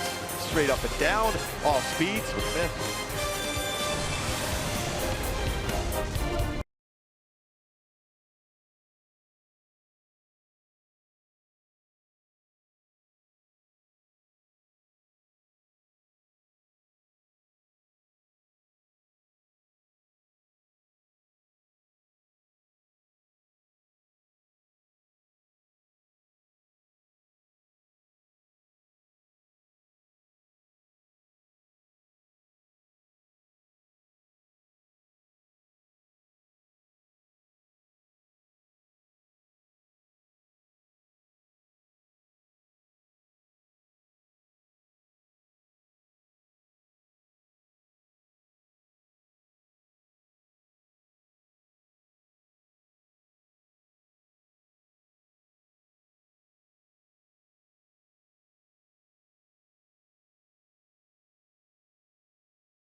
Now it's time for the driver's seat, brought to you by the new 2017 Kia Sorento with Andrelton Simmons coming to the dish. Career best as far as hits, extra base hits with 52, doubles 36. The patient at the plate, career high as far as 44 walks, and stolen bases with 19. Hit the ball hard his first at bat against Verlander to line it out to center field. Trying to get on base, try to steal a bag. 0 for 1 as he lifted one out to Springer in center in his first at bat. Verlander, 5 strikeouts, 1 walk, as advertised.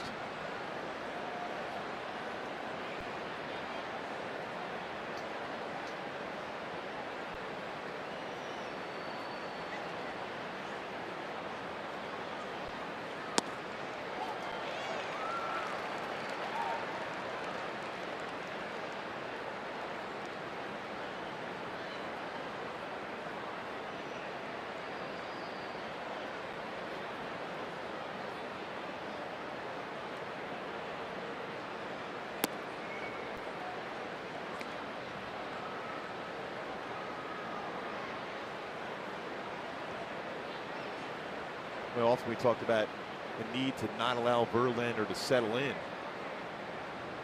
He's in that process again after that leadoff single of the game. Just one other runner, a walk.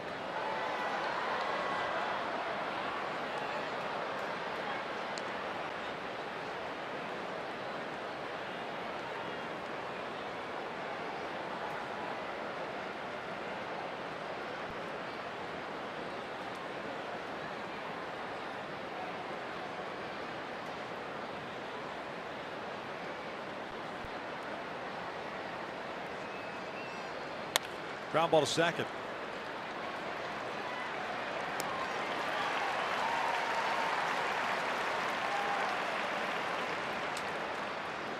They'll bring up Valbuena.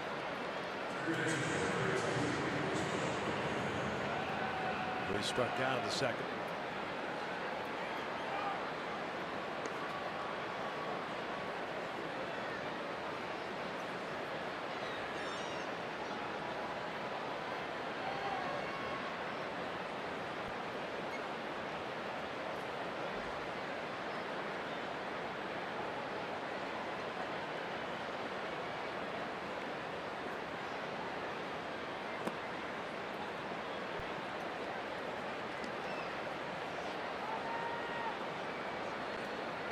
Filled in nicely here on this Friday night. Homestand continuing for Houston. We'll head on the road for the last week. Dribble foul. 1-1 strike.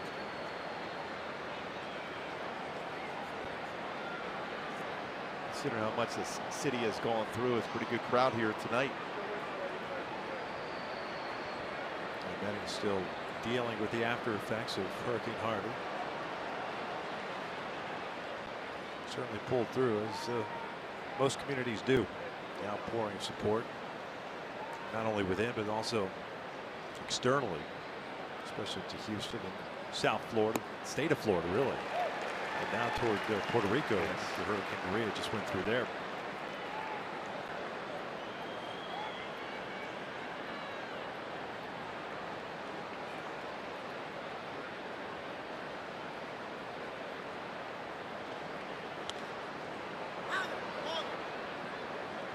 People like Alex Cora and Carlos Beltran dealing with both Houston and what's going down in Puerto Rico also.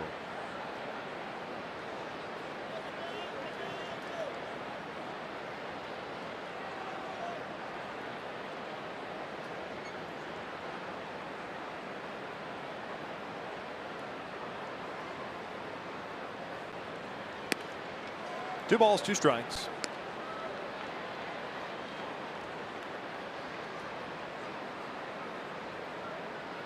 He can run that fastball upstairs so effectively.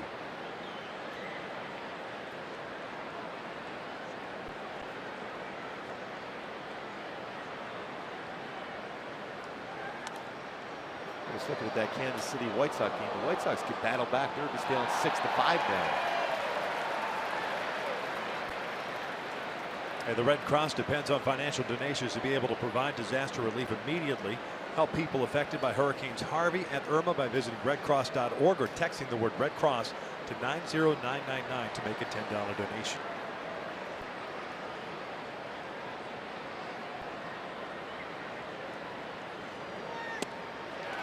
Now Buena goes down swinging. 2 down.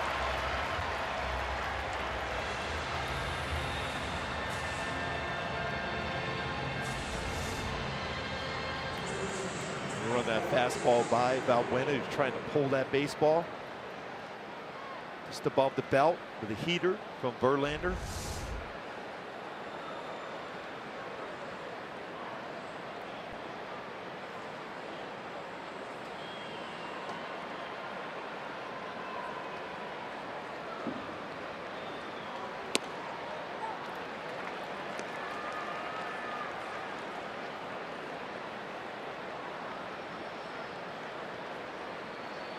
Crone popped out on one pitch in the third. That's all he saw from Verlander.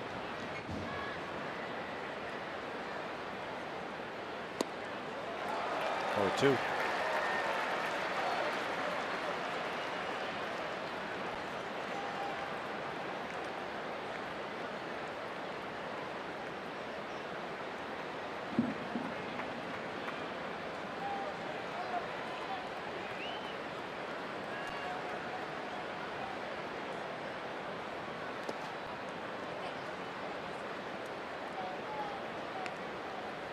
.77 pitches to him for Verlander. It's never really an issue or even a topic when it comes to Verlander. Pitch counts. Always a guy that goes deep into games and will throw a lot of pitches.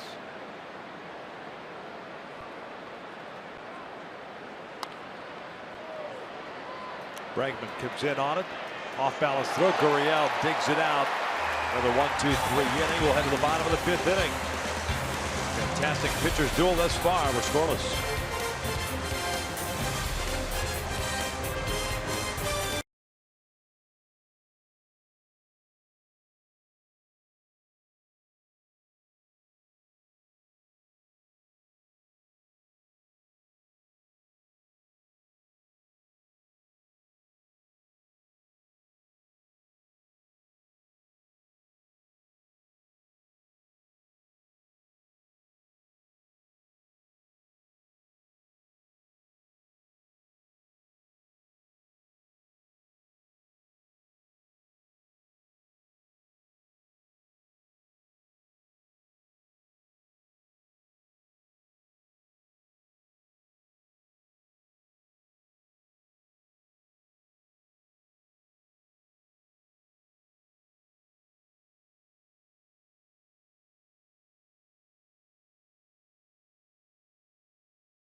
Updated on that Minnesota Twins versus Tiger game. Byron Buxton continues to swing the bat well. Doubles down the line, driving in two, giving the Twins a 3-2 lead with that swing, that double down the line. Then Eduardo Escobar singles, drives in the 5th run. At that point, putting the Twins up 5-2. They lead 6-3 in the 8th inning. Detroit with one on. Kansas City still leading Chicago 6-5, although it was 6-2. 3-run home run by Davidson in that game. Texas, Oakland a little later on. Same thing with Cleveland, Seattle. Here we are still scoreless. Gurriel, McCann, and Gaddis, 6, 7, and 8 for Houston against Garrett Richards. 3 strikeouts, 1 walk, 1 hit allowed. No balls in a strike. Gurriel grounded out in the 2nd. So he's 0 for 1. The only hit allowed by Garrett. A 1-out double in the 1st. Matter of fact, the only 2 hits in this game came in the 1st inning.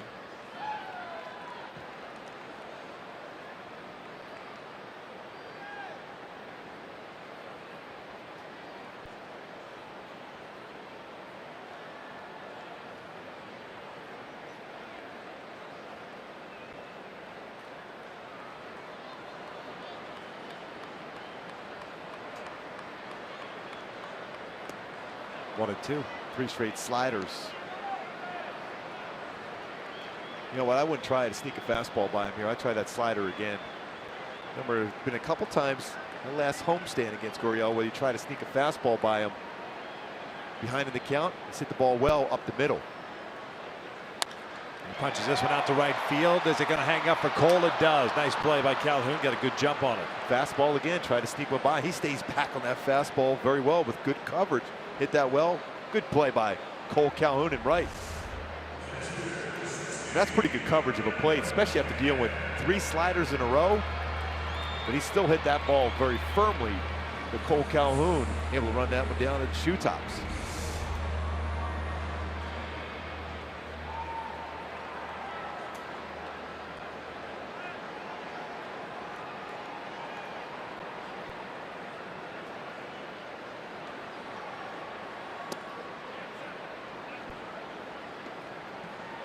Can't hit a fly ball to shallow left in the 2nd.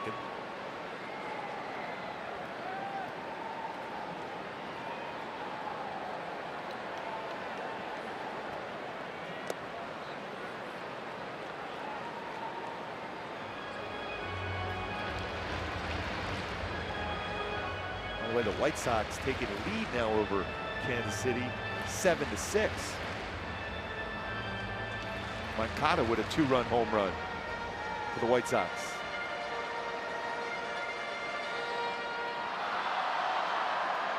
This copyrighted telecast is presented by authority of the Los Angeles Angels and may not be reproduced or retransmitted in any form. The accounts and descriptions of this game may not be disseminated without the express written consent of Angels Baseball LP.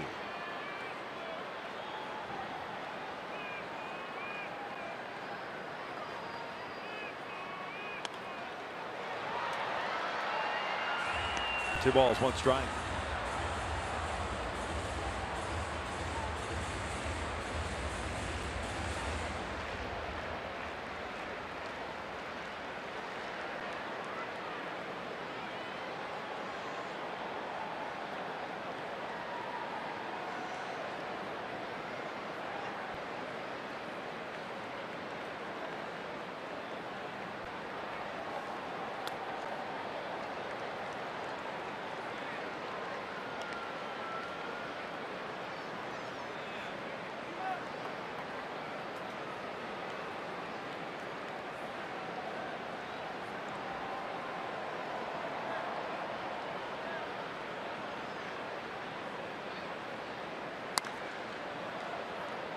Full count.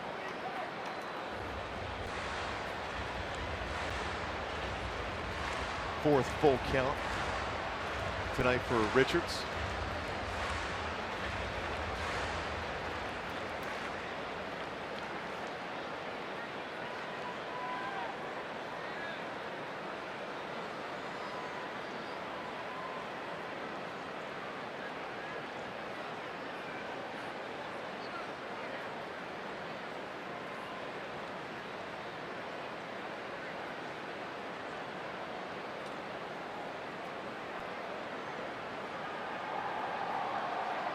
Three-two.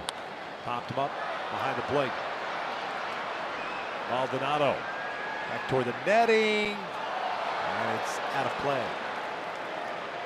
Not a lot of room here between home and the backstop. I thought that for sure was going to be an out. It looked like Maldonado thought for sure off the bat that was going to stay in play.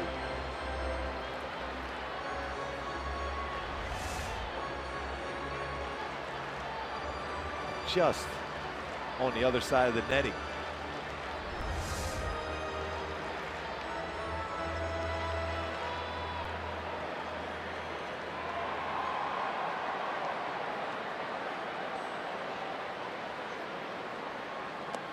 Down goes McCann.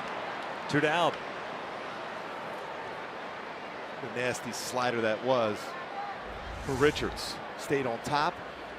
Late break to it, gets a swing and miss against a low ball hitter like Brian McCann. Take a look at the pitches per start. That first one, his first start of the season, had to leave in that fifth inning, but then 52, 63, and is up to 74. His last start, 68 so far in this game, with 2 outs here in the fifth inning. Increments of about 10 pitches per start, so leads you to believe anywhere between 85 and 90 be that range. Maybe you leave a little bit more for Richards tonight. I think you run him out there until he is done, meaning he's out of gas. Garrett Richards at 100 pitches is probably your better option than anybody else in the bullpen right now. Yeah, I talked to him after that last game in which he threw, what, 74 pitches? He felt he had at the very least, another inning pitch. That didn't matter how many pitches to get through the inning, in his mind, which is what you want. Your pitcher, especially Richards coming back from that injury, to feel that way. Way too often. Too much emphasis on pitch count. It's used as a crutch. Easy to give answers for. But if your guy's feeling good and he's responding good and he's dominating, there's absolutely no reason to pull him out, especially in meaningful games late September. And also how he feels the day after, right. How his bullpen session goes. All those things come into play. And you have to have trust in your pitcher. And when Richards says he feels good, then you have to go along with him. He's your ace of your staff. Mike Scioscia, I think it will give him a little more pitches to throw today and the importance of this game. Gaddis goes down swinging in a 1-2-3 inning for Garrett Richards. That's one of those backup, looks like a splitter, sliders. Gets another swing and miss, backs up on him, punch out. 5 in the game for Richards.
This is being brought to you by Hyundai. There's no better time to buy a new Hyundai than now. See your local Hyundai dealer or visit buyhyundai.com. By Fios by Frontier. Get the best price ever on Fios TV, internet, and voice by Frontier. Visit fiosbyfrontier.com today. No score as we start the 6th inning.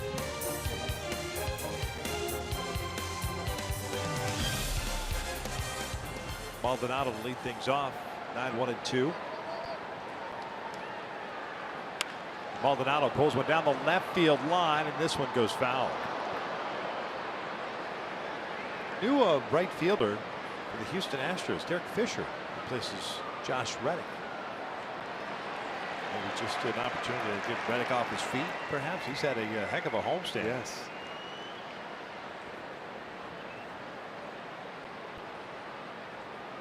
Boy, cool statue of Jeff Bagwell, the Hall of Famer. Showed that.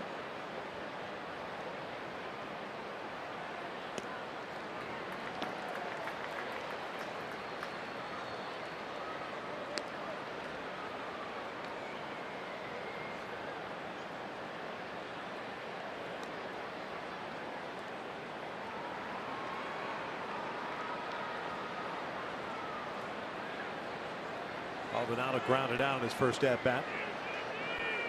6 strikeouts for Verlander. 1-1. Back up the middle. Off the end of the bat. Altuve able to get there. And away.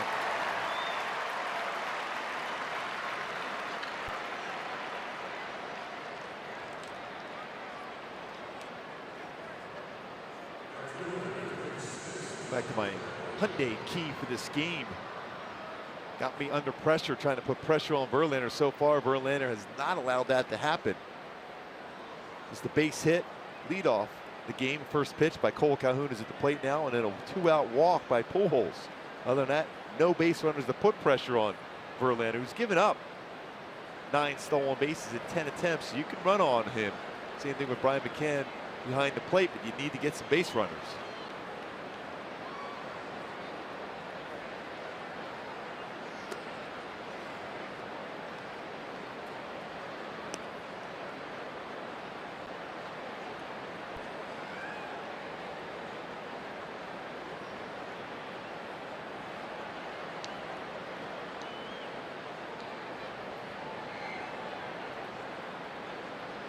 Cole 1 for 2.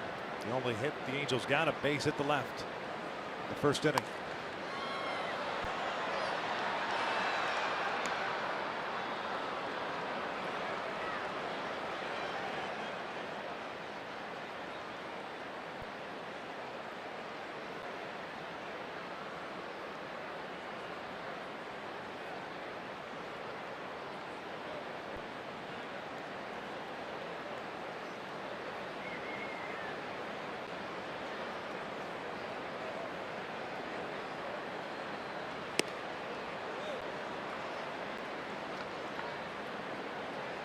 Many times hitters have been in favorable counts, but 2-1 now here for Cole.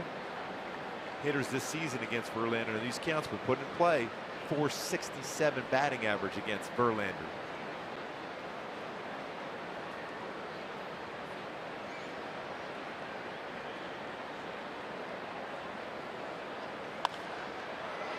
Down the line. Kemp a long run, and he'll run out of room. Kind of like Fenway Park, not a lot of room between that wall and the foul line. Left field corner. Yeah, Victor, so often we talked about whip as far as the best way to judge a pitcher and his success. Verlander, since joining the Astros, his whip 0.62. There's 2 base runners today. That's no fun. Not trying to find your way through an inning with 2 or 3 guys on base every inning.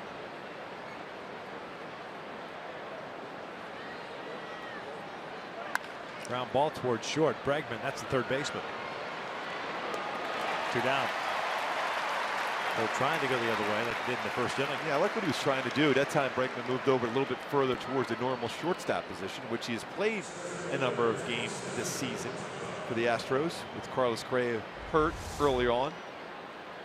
He's playing a normal shortstop spot. around it. He's able to throw him at it first. 2 ground ball outs, 3 in a row, as a matter of fact, for Verlander.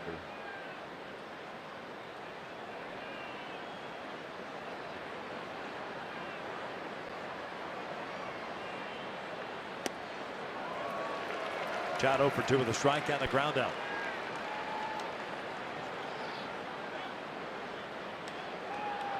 Six strikeouts, 6 ground ball outs, 6 and 5 flyouts so far for Verlander.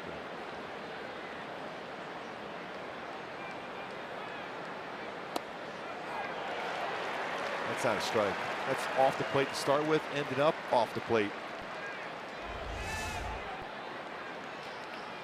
See, with this pitch is thrown, it's off the inside corner. Trout not happy with it, especially when you haven't had a lot of success against the pitcher on the mound. Did you get that called against you? It's more difficult.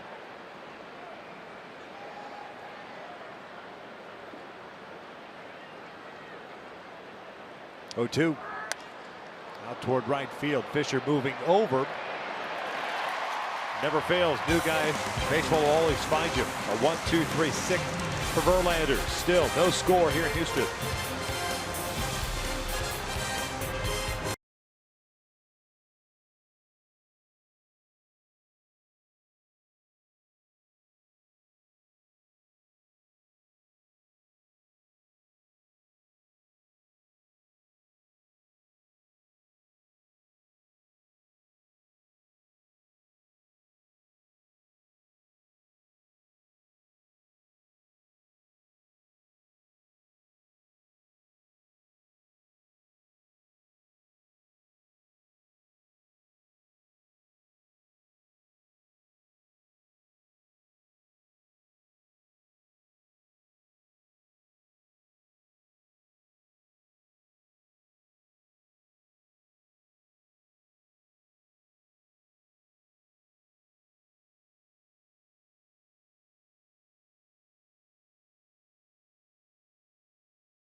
Colin Cowherd and Michael Vick have all the latest breaking news and updates you need to start your football Sunday. Fox NFL kickoff Sunday at 8 a.m.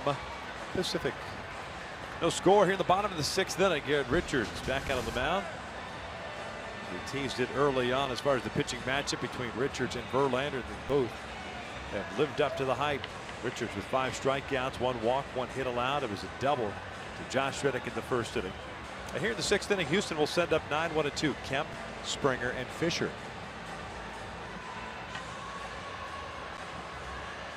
72 pitches for Garrett.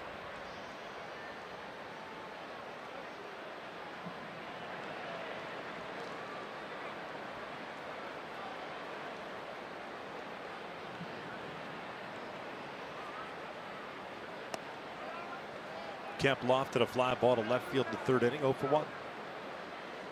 Minnesota still leading Detroit 6-3. That game's the bottom of the 8th. White Sox leading Kansas City 7-6. And that game in Oakland between the A's and the Rangers just about ready to get underway. Ground ball to second. 1 down. Garrett Richards has been solid. His first time he's been into the 6th inning this season. It's a first quick ground ball out, but his strikeout, his ability to get that strikeout, get hitters, has chased that slider out of the strike zone, and curveball has been outstanding. It's our top tier plays brought to you by Arco. The snap on that slider, the balance, ability to throw the fastball, to set up the breakable has been very important to be able to get those swing and misses. 5 punch outs in a game for Richards.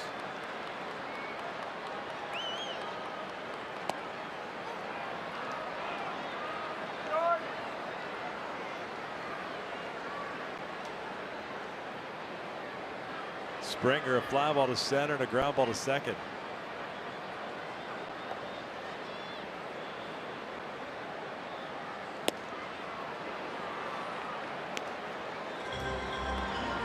A couple firm fastballs with movement.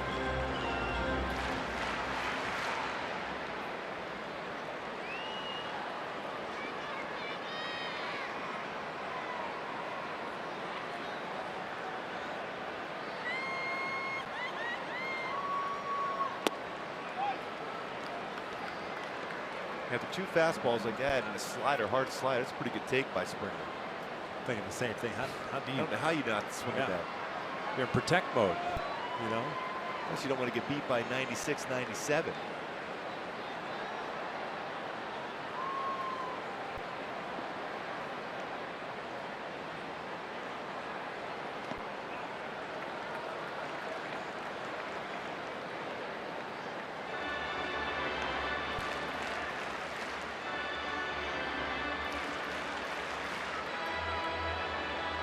I think Springer's going to look fastball now. Back-to-back breaking balls he took well.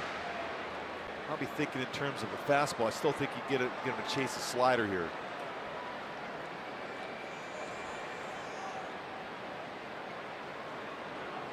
Ground ball toward the middle. Simmons to his left has it.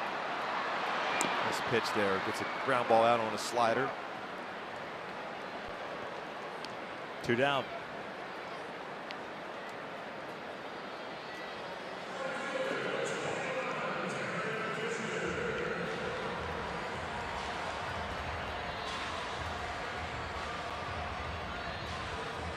Movement down to the bullpen for the Angels now.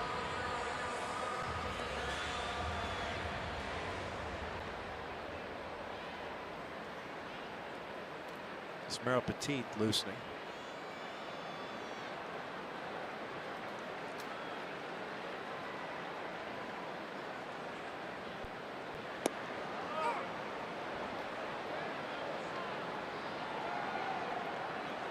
I mean, it's one thing to go into a game with a game plan, especially a guy that hasn't pitched a lot this year.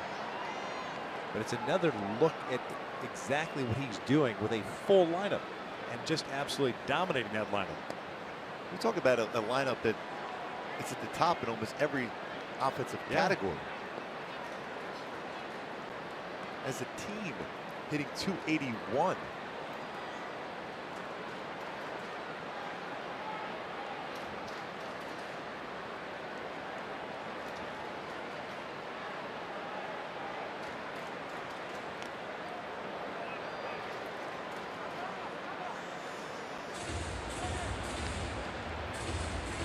Certainly has maintained his velocity on his fastball throughout this game. It's Fisher's first plate appearance after taking over for Reddick out in right field. .220 average, 5 home runs, 16 runs batted in.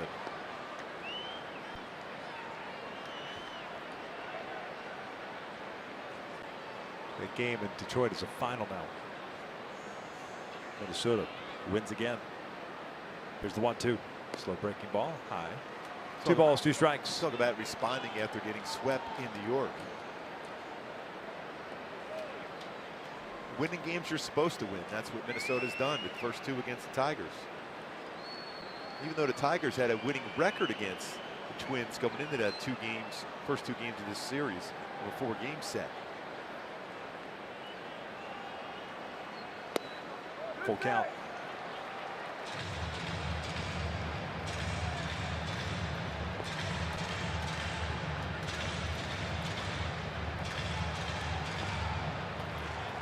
.84 pitches now for Richards, trying to finish off this inning. Now, I think also, there's a caveat to what I just said before. It also determines on what the pitcher has to say. If he comes into that dugout and says, "I'm gassed," then obviously there's your answer. Yep. If he's wanting another inning and you still see the velocity, you still see the movement, you see the odd swings, that's where you have to. Yeah. And he said that. Remember walking off the mound the other day? He said, "I got one more." I think if he does the same thing here, if he's able to get through this inning, Charles Nagy and Mike Scioscia, he may indeed get another one, even though it'll be the first time getting up and down.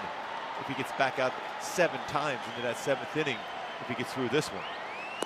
Down goes Fisher. Another 1-2-3 inning. And that is strikeout number 6. We are headed to the 7th inning with no score.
Angels and Astros in the opener of this 3-game set. Good pitching matchup between Richards and Verlander. We welcome in Jose Mota.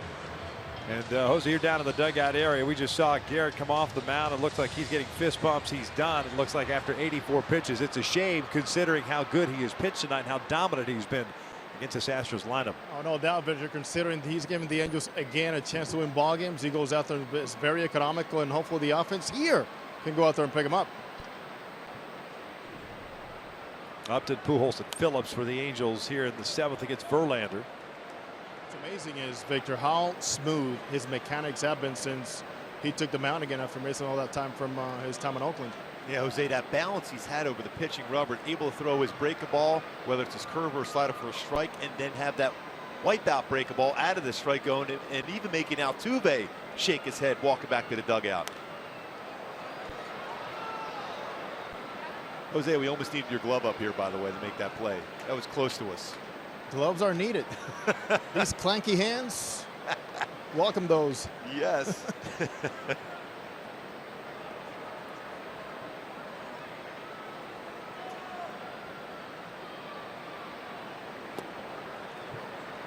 Well, we talked about it, Jose, in the pregame show, that this potential of a dominant pitching performance. Verlander just as dominant as Richards tonight. Both of them getting a lot of swing and misses and having some awkward swings against them. Oh, it's still so impressive with Verlander, how he's able to now maintain velocity. Brent Strom saying, hey, I like your slider, love your curveball. Let's go back to what you do best, getting the fastball by people, doing it very well again. Early on, though, it seemed like he was content on kind of changing things up. Fastball was prevalent in his last start against the Angels, but in that first inning, certainly a lot of sliders to kind of set the tone and put that doubt, or at least that thought, in the hitter's mind. There's no doubt about it. You saw how that deep at bat against Mike Trout, how much he had him guessing pretty much all throughout the whole at bat. Full count. Well, a lot of things you see from this angle is Verlander also one of those guys that needs to have that slope in the soft landing. He's one of those guys that fights himself a lot and not landing on his heels, so he doesn't become rotational. But from what I see here, man, everything is nice and smooth. Well, he's really adjusted this mound here. Pitching for the Astros, too. Just 2 earned runs in 27 innings, Jose. I mean, he's been that good. He started on a pretty good roll with the Tigers to finish off before getting traded, but he is really under control as far as hitting his spots. Upton works the walk after striking out his first 2 times. Second free pass issued by Verlander. Here comes Albert.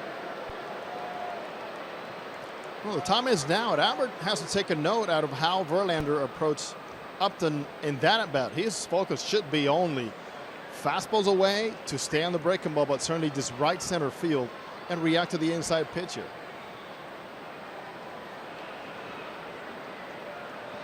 Oh for 1 with a fly ball to right. Base on balls in the 4th. Chris Davinsky getting ready. Jose, interesting thing is that Jose Altuve, remember he was playing earlier against Albert towards the shortstop in that outfield grass. He has now moved over to the second base side of the bag. That's what you're thinking that Albert's going to try to do, is maybe shoot a ball that way if he's pitched away. As long as Verlander makes a mistake out over the plate, Albert has the ability to play a little pepper, go that way. But in this at bat here, Victor, as you know very well, you got to think about driving something. Nothing's really been driven, although Cole has hit the ball hard twice the other way. Only hit the single by Calhoun in the 1st inning. As a matter of fact, both teams only hit in the 1st inning. Here's something pretty interesting. Remember when Verlander faced the Angels back at the Big A with the Tigers, it was his now teammate and former Tigers teammate Cameron Maybin that found out some things on the bases and stole 3 bases against him. What can Justin Upton tell us about what he knows about Verlander? Ground ball to 3rd. Bregman starts the double play. 2 down.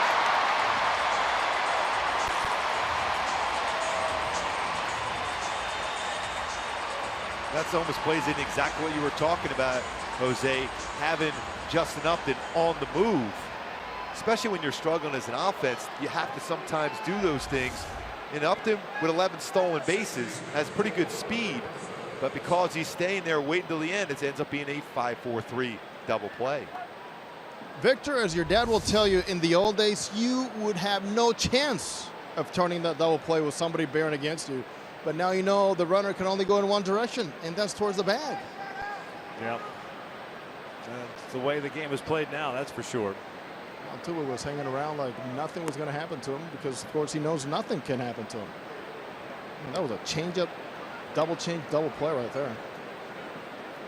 Brandon Phillips, 0 for 2. A pop-up in foul territory, run down by Altuve, and a fly ball to right in the 4th.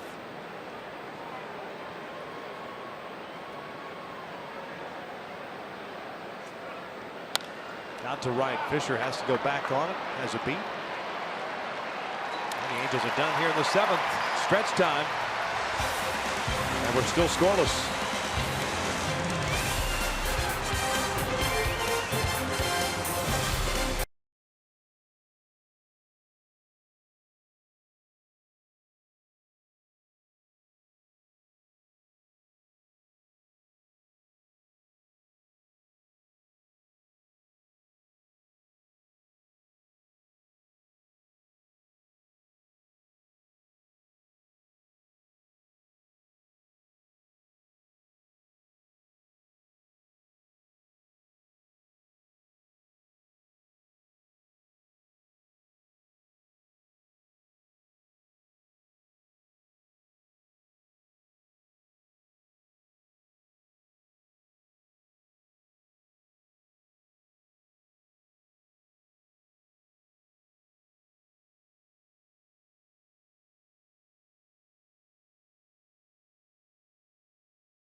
In Houston, both teams with 1 hit. Stay tuned for the SoCal Mazda post-game report coming up right after the game.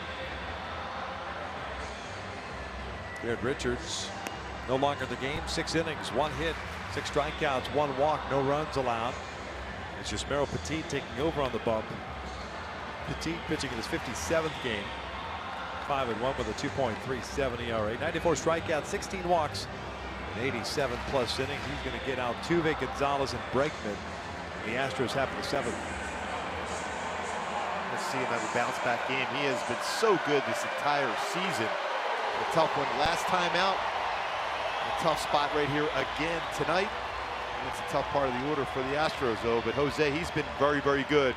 His ability to bounce back and also hit his spots so well. There's the outer half of the plate. One lane, fastball, cutter, curveball, all in that same spot consistently and effectively. Altuve 0 for 2. Struck out of the first and lined down his last time up. That was to Crone in the 4th. And he had some odd looks against Garrett Richards today. Looking back at him and wondering, that is a nasty break ball. That's a good curveball.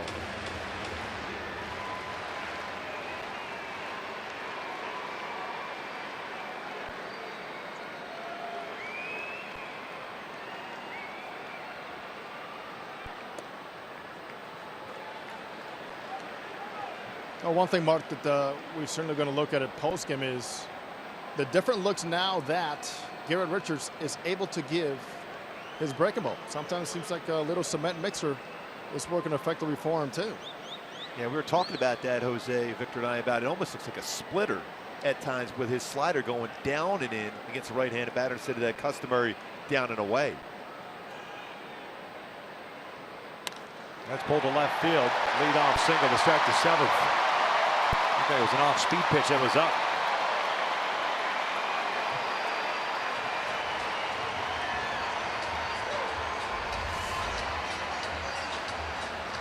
Just above the belt.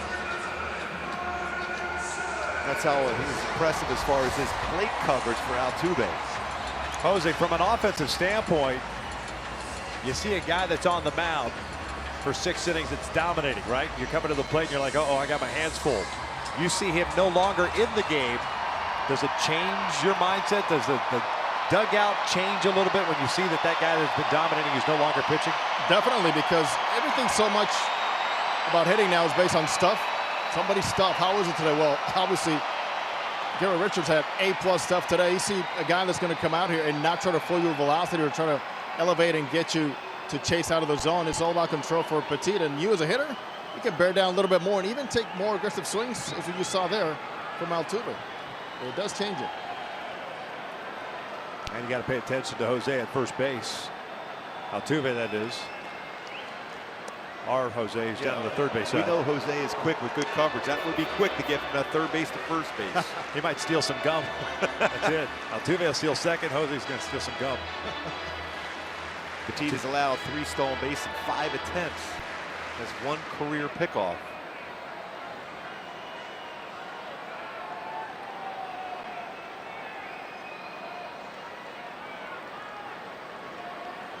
Halos needing a victory to stay 2.5 back. Minnesota has won tonight against Detroit. Pretty big lead.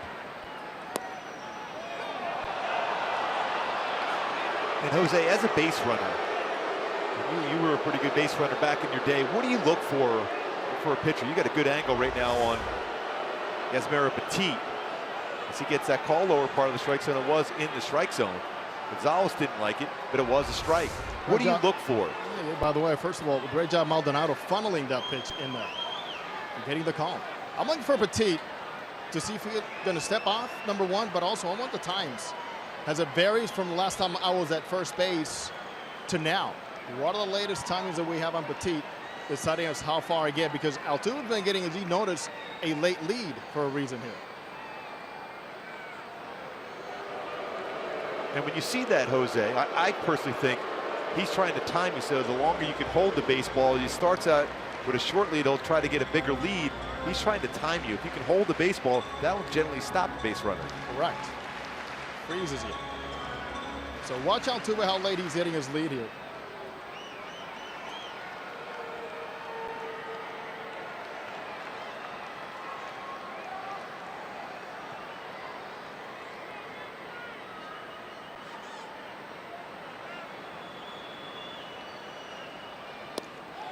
One ball, 2 strikes. It's certainly worth trying a little bit off the plate. Gonzalez didn't like the pitch call before. Why not try to go off the plate? See if the umpire will ring him up after that walk away from the home plate area, generally you'll get that borderline call go against you as a hitter.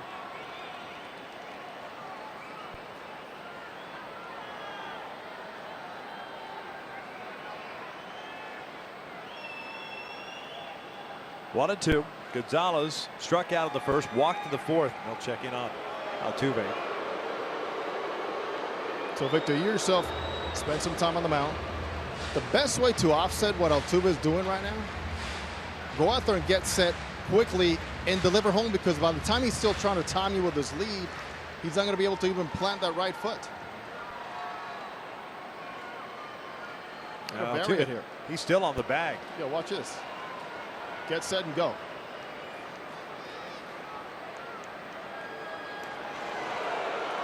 The old Johnny Cueto, quick pitcher. And a lot of times what base runners will do is this late lead means I don't want to go out there and get a little stiff with my legs when a guy I know is going to be thrown over and over again. So maybe he will not throw as much if I take a later lead, and he thinks that I'm taking even a shorter lead. Leadoff single by Altuve, scoreless here in the bottom of the seventh. Altuve started and stopped. And a called strike three. Gonzalez is going to get tossed out. He didn't like that last pitch. And it was off the plate. He's still heated about strike two. One down.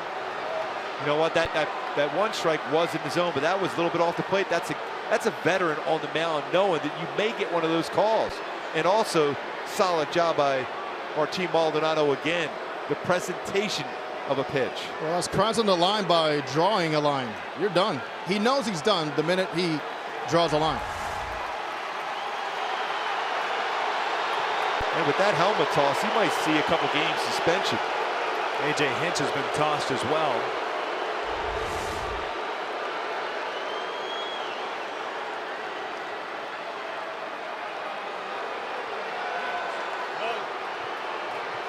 The only pitch not a strike in that sequence was that last one. Yeah, that pitch, the lower part of the strike zone, was a strike.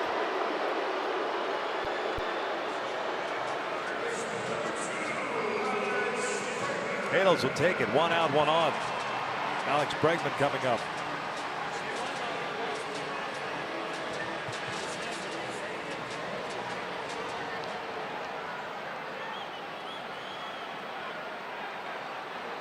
In the meantime, it'll be Alex Cora, who has been mentioned already as a possible candidate for some of the big league openings, perhaps this winter coming up. Already won in Detroit. Osmus being let go. Yeah, Alex Cora will be a manager in the major leagues. I can guarantee you that. Smart. Played the game, played a demanding position at middle infield.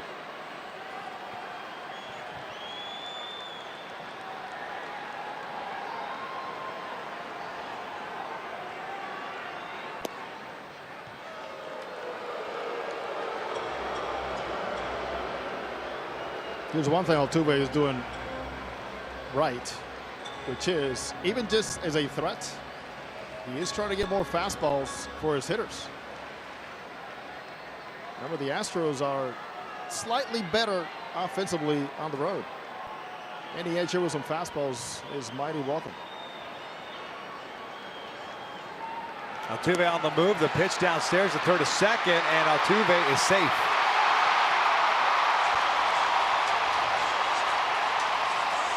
.30-second stolen base. Jose, it looked like Phillips caught that ball out in front of the bag. That was a firm throw, a little one-hopper. Try to apply that tag before he gets that foot, get to that back part of the base. Real close play.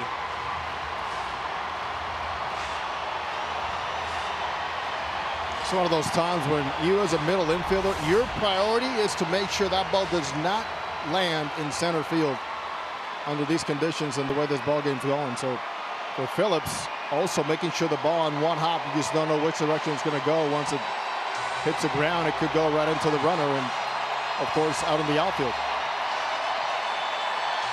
30-second stolen base. And in scoring position for just a second time for Houston tonight. 1 ball, 1 strike on Bregman.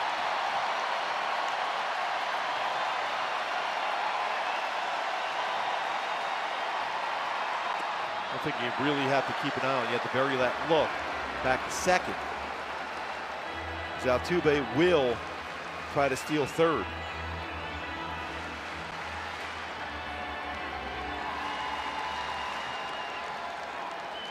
Don't be surprised to see the Angels also go after and vary the look as to who's going to be behind or near Altuve here. Because it looked like Simmons was holding him on early. Right. And when you're throwing a lot of all-speed pitches, you have to be as a shortstop against Bregman, playing more so the shortstop hole. And that allows Brandon Phillips now to try to keep Altuve close at second.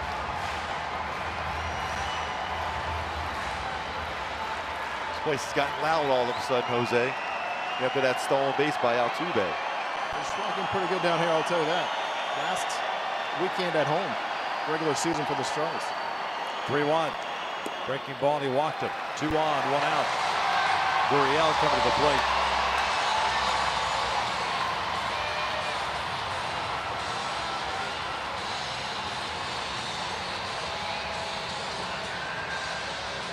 It's a conversation bringing the middle infielders in also.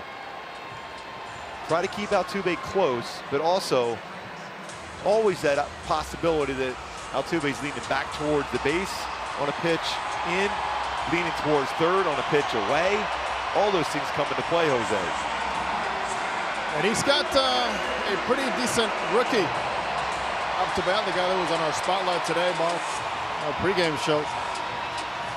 Yuli Gurriel from Cuba leads all American League rookies coming into today with a .299 average. And also really good with runners in scoring position. A .308 batting average coming in this game with runners in scoring position.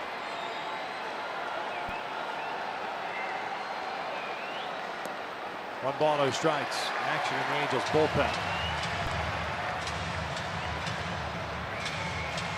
Second key and Middleton loosening.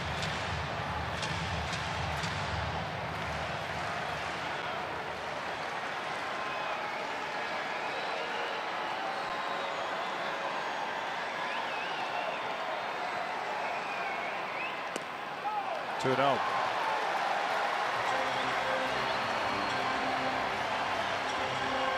Yeah, going back on Gurriel, he's third in total bases coming into today, third in multi-hit games, fourth in RBI with 69, third in hits.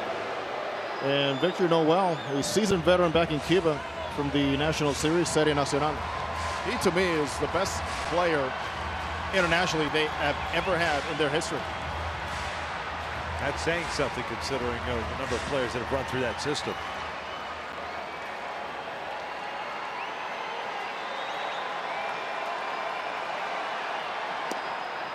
One thing going for the Angels, though, he has rolled into 12 double plays.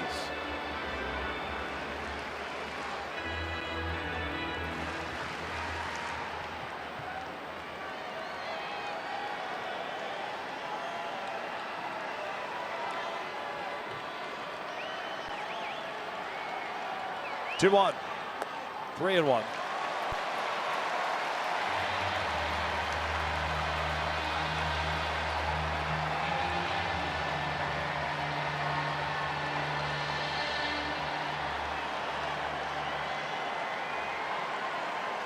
Brian McCann on deck.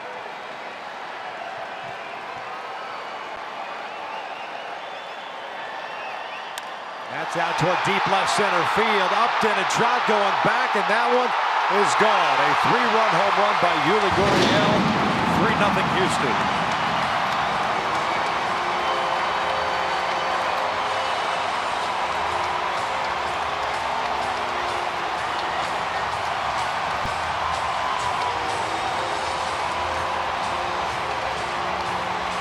What do we say about those numbers for Gurriel with runners in scoring position? He was in a very favorable count.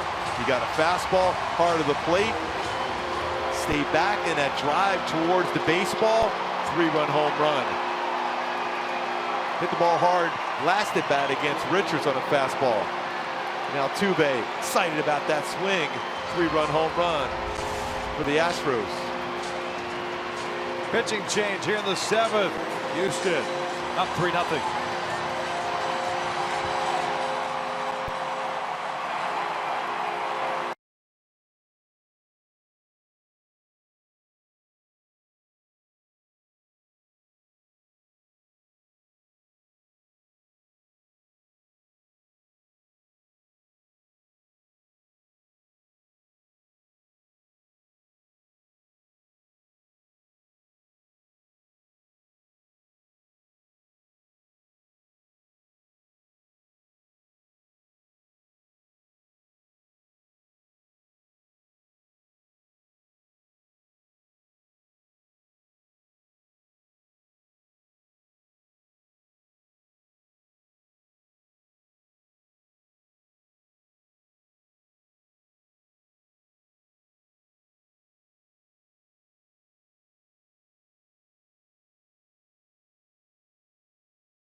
Pacifica, the new benchmark of minivans. Test drive one at your local Chrysler dealership.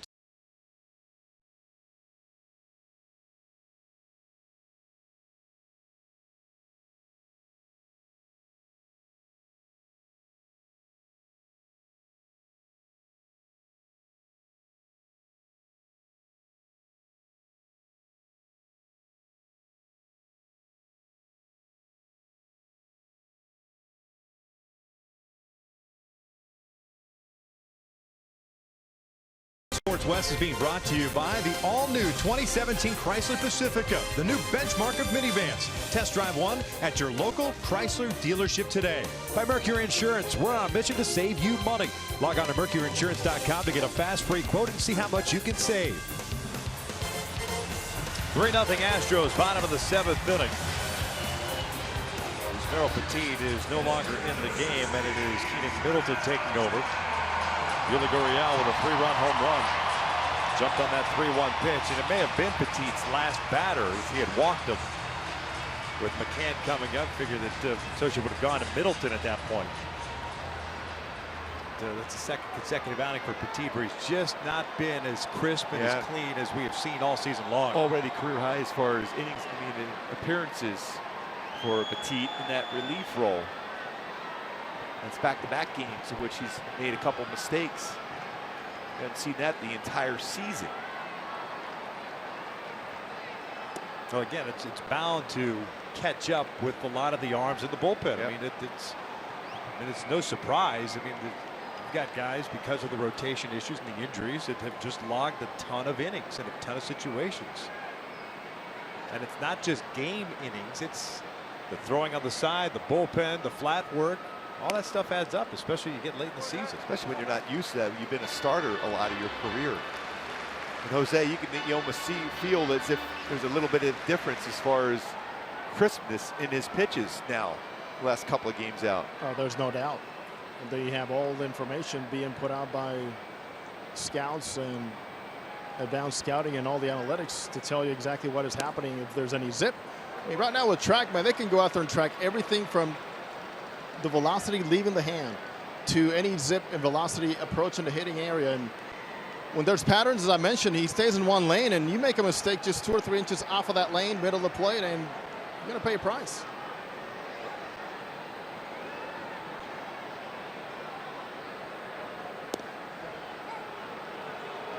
Especially for Yasmero Petit, who relies on hitting those spots so well. He's not going to be able to go in and rush a 99-mile-an-hour fastball like Keenan Middleton can. So that pinpoint control, just a little bit of a variation of that, could be the difference between keeping the ball in the yard or not. 2-2. Full count.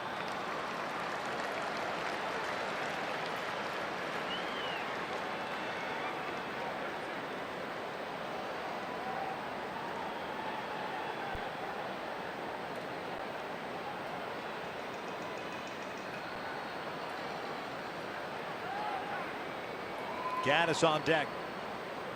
All started with a single off the bat of Altuve. Stole second. Gonzalez got rung up. Bregman walking. Gurriel with a home run. And called strike 3. 2 down. So, Victor, your answer was pretty clear, stated there by the Astros, how happy they were to get Garrett Richards out of that game. Yeah, his stuff was electric. It's, you know, look, hindsight's always going to be 20/20, right? And I think we said it before you came on with us, Scooby, or Jose. We were talking here in the booth in the 6th inning when he was pitching, and you're looking at the pitch count. We know that to be a number, and we know it's a limited amount of pitches that he's thrown this year. But in a must-win situation, you've got to take a look at the game at hand, is what we were talking about. And when you get a guy that's dominating this lineup, this isn't the B lineup. They're not running out the, you know, the AAA call-ups. Right. This is the A lineup. And as dominant as he was, I think you almost have to risk, hey, how do you feel? Number one, if he's out of gas, I get it, you pull the chute. But if he feels good enough to go back out there, as opposed to planting some sort of number in his head, I think you got to run it back out there. And as he himself said, I am ready for 100 pitches. You know, going back to even the last start when he asked for one more inning. Right. Yeah, we alluded to that as well. Yeah. Did you see that at all, Jose, when he was walking in there after that 6th inning? Anything to make you believe or lead you to believe that he might have gotten another inning under his belt, or was that going to be it no matter what? I think that was it. I think he learned from the previous outing that, you know, even if I ask for one more, in their minds, this is where I need to be. This is where I got the team to. And Mike Such has said more and more the last couple of weeks, the starters need to get us to a certain point, and then that's it. And he's shown it with guys like Bridwell and Velasco, guys that have gone sometimes just in the mid-80s who had gotten him to a certain point, and he brings that bullpen in. So that he's not varying from that at all.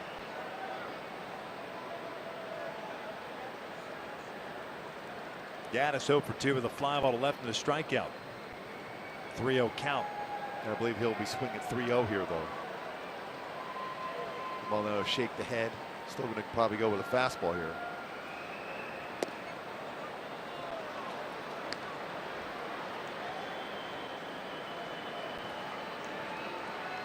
Really, Jose, I think the starters have been all okay of late. It's really come down to is the inconsistencies in the offense has really been the reason why haven't been able to get any early leads at all. Which, of course, adds more pressure to every single pitch they make. And that margin of error, it's way smaller when there's no runs on the board. Gaddis skies one on the right side.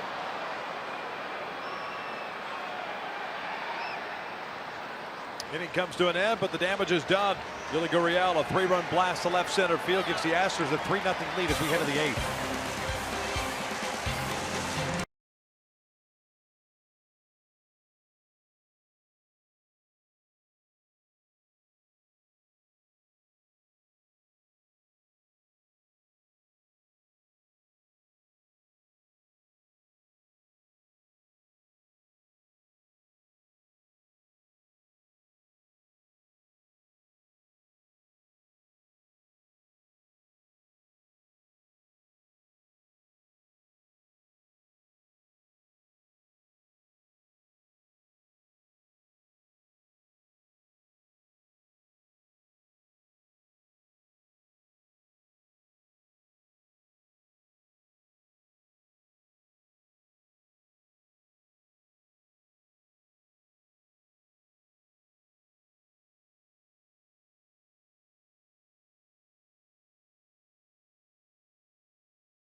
Innings. The only the good thing is that it's the 8th inning. If Verlander's gone, he is done. As the Astros go to their bullpen, they only hit Cole Calhoun's single back in the 1st inning. Verlander with 6 strikeouts and 2 walks. I want to thank, by the way, I forgot to do it at the bottom of the 7th, Jose Mota for joining us in that 7th inning. Kind enough, he will be hosting the post-game show with Mark Gubicek. Chris Davinsky takes over. This will be his 60th appearance. 8-4 with a 2.68 ERA. Verlander, 15 innings pitched, wearing that Astro uniform against the Angels. Just 2 hits allowed, no runs. And the Angels had some pretty good success against him. 7-8 overall in his career with a 3.55 ERA. Cameron Maben, new center fielder.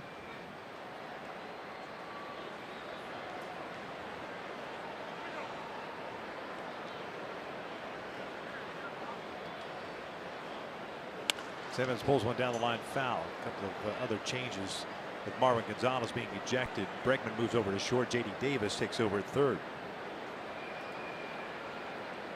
I think that's it as far as the changes.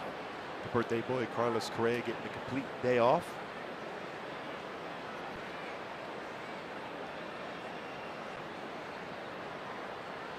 Springer moves over the right as Maven's in center. Well, with that, looks like Fisher's in left now. It's like Kemp is gone. It's like a spring training game all of a sudden.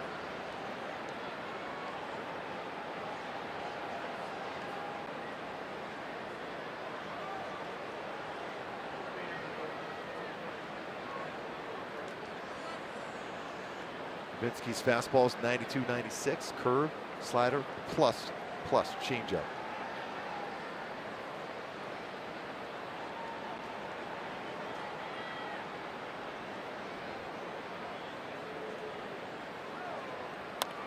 Check swing, come back into the mound. Go down.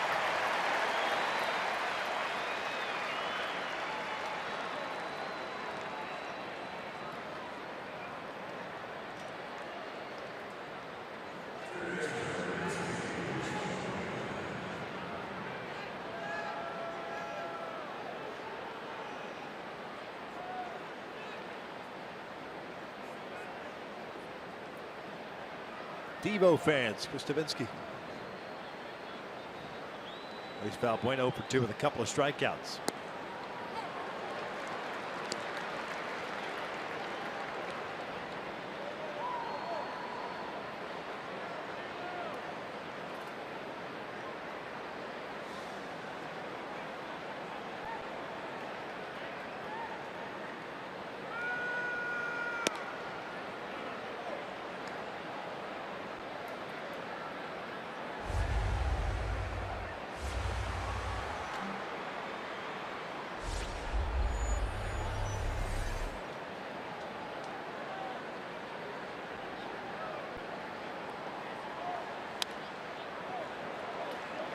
Still good life in that fastball, 95.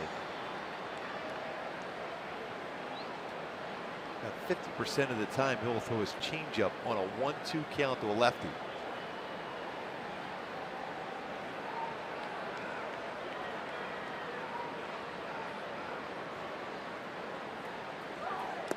Two balls, 2 strikes. Verlander, by the way, through 7 innings, mentioned the 6 strikeouts, 2 walks, 1 hit.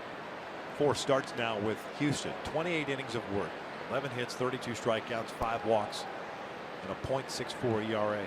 It's been acquired.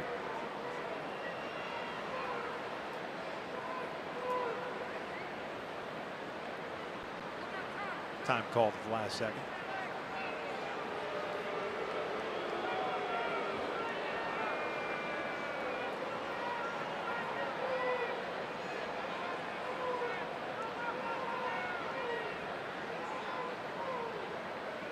Valbuena pulls it foul.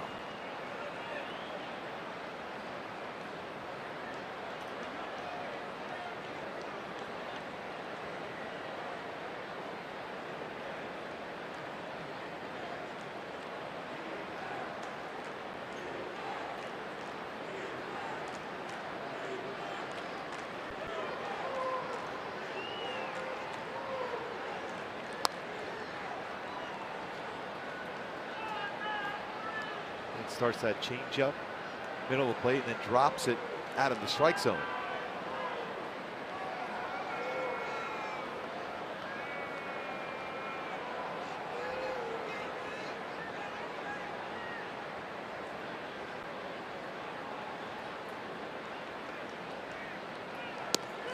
Called strike 3. Valbuena goes down looking, 2 outs.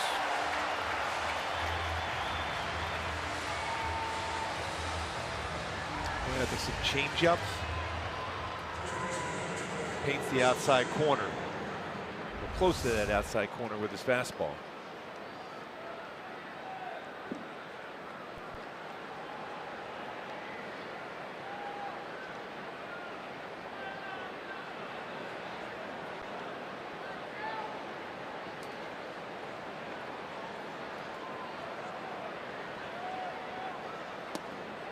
Breaking ball for a strike on Cron, who's 0 for 2. He's popped out and grounded out.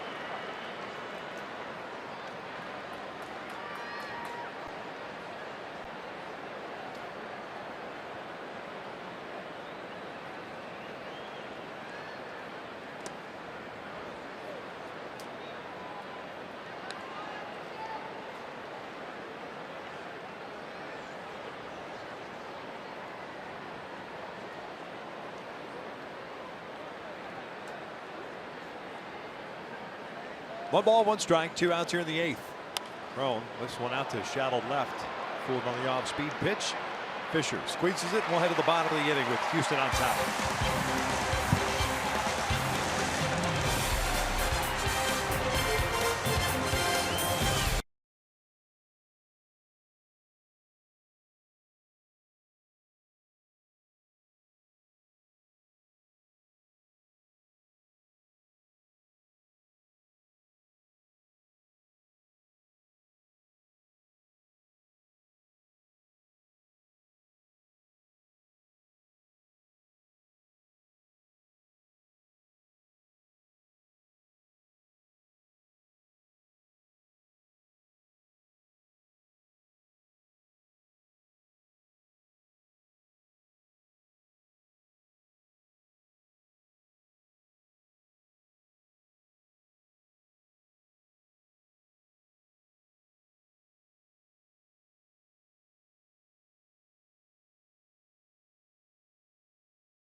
This is being brought to you by the Ram Rebel. Make the most of your summer at the Ram Summer Clearance Event going on now. Opening game of this 3-game set, must-win situation with the Minnesota Twins having won tonight, defeating the Detroit Tigers. The Angels trail this one 3-0 as we start at the bottom of the 8th inning. Jesse Chavez on the relief. 7-10 with a 5.32 ERA. The Houston Astros will set up 9-1-2 here in this 8th inning. Maben, Springer, and Fisher.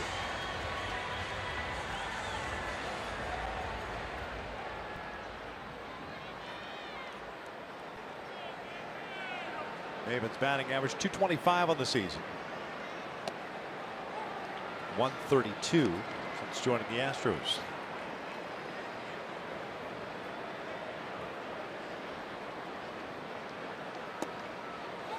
No balls, 2 strikes.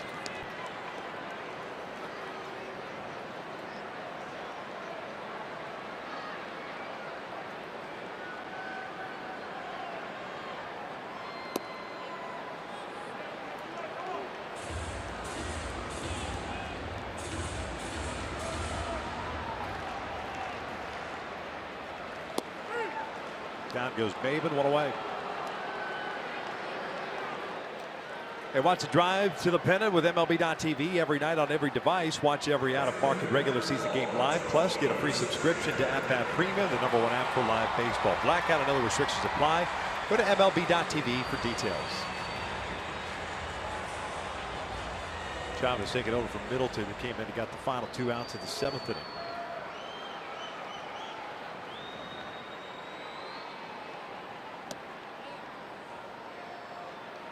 Springer tonight 0 for 3, a fly ball to center, 2 groundouts.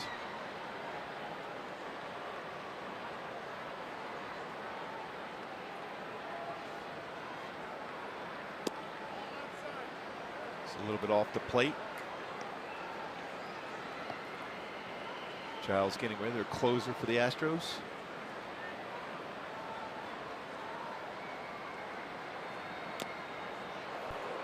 Two balls, 1 strike.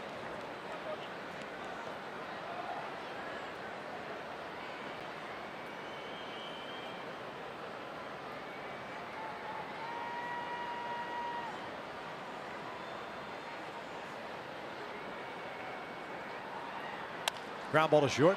Simmons in on 2 hops. 2 down.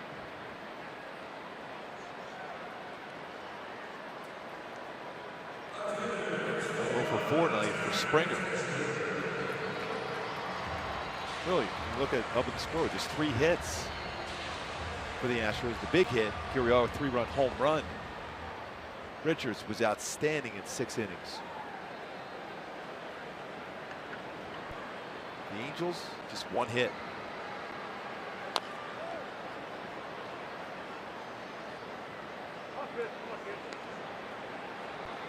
(9-1-2), top of the 9th.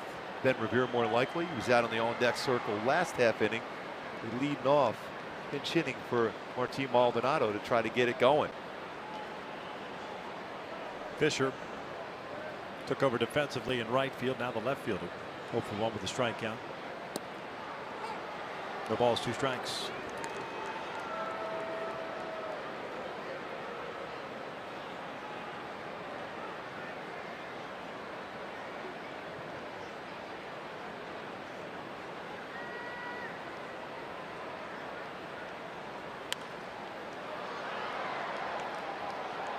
Late on that fastball from Jesse Chavez.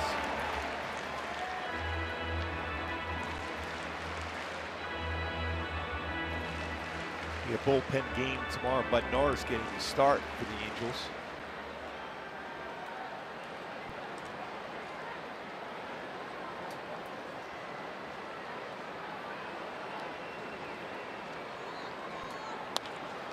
Ripped and gloved by a diving C.J. Cron at the last second. That ball found its way into the webbing. Terrific play by Cron to get the final out of the 8th. He made some outstanding defensive plays in that last homestand, showing that good range at first. Dives and catches that liner by Fisher. 1-2-3 inning for Jesse Chavez.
Brought to you by the Orange County International Auto Show at the Anaheim Convention Center Thursday, September 28th through Sunday, October 1st.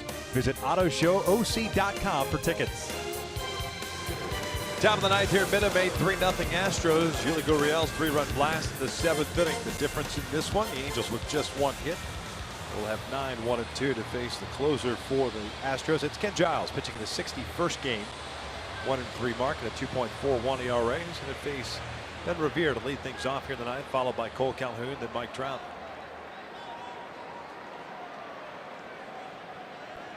Ben has done a real nice job coming off the bench in this role. Really did a nice job of going right back up the middle.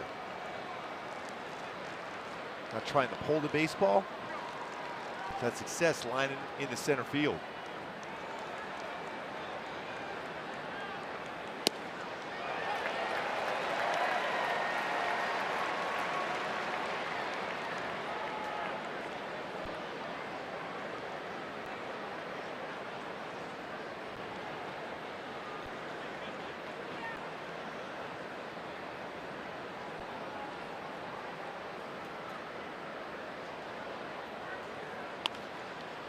No balls, 2 strikes. Fisher's playing right almost on that line out in left field to take away that flare out that way. A lot of room in right center field for Ben Revere. That was kind of his stroke early on in the season, but like you said, the last several weeks, everything's been, even his outs have been up the middle. And he's hit the ball hard.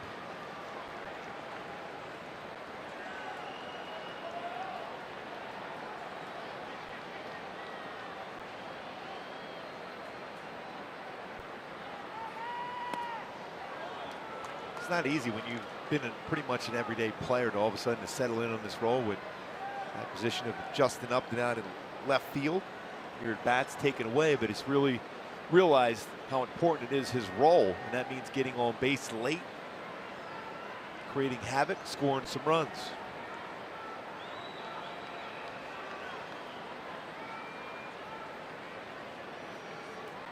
One, two, fouled off.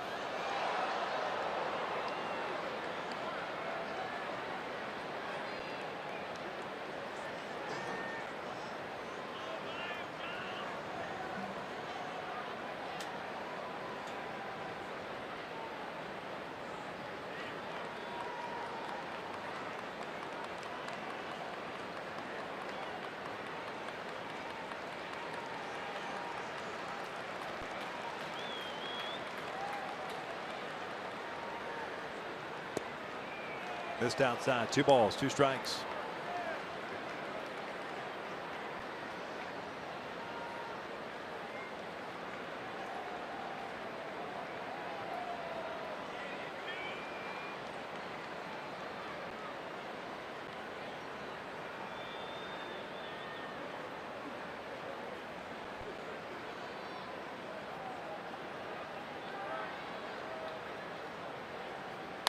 That's ripped to right field. Another solid swing. Springer cuts it off. Another pinch hit single for Ben Revere. Boy, has he swung the bat well in this role. Fought off some tough pitches. Great swing by Ben Revere. 9 for 26 as a pinch hitter. Able to bring those hands down. He has that timing mechanism, able to turn on that pitch from Giles.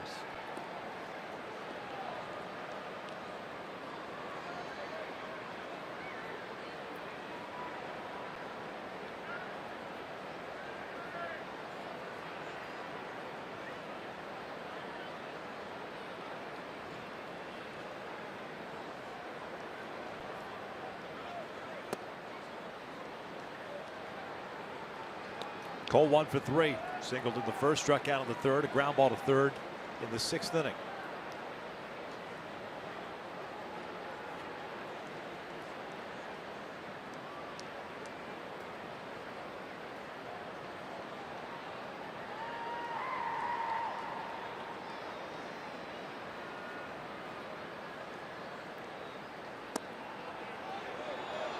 Out of the strike zone. Giles has been solid against the Angels this season. 1-0 with 6 saves, ERA at 1. But in his career, though, 4.76 ERA for Giles against the Angels.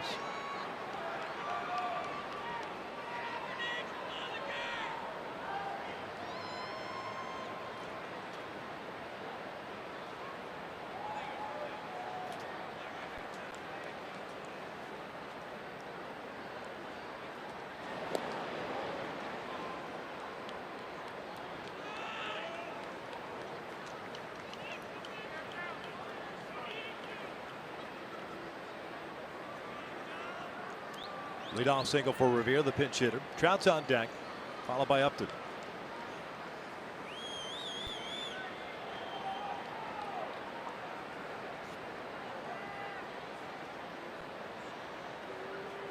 The 2-0 to 1.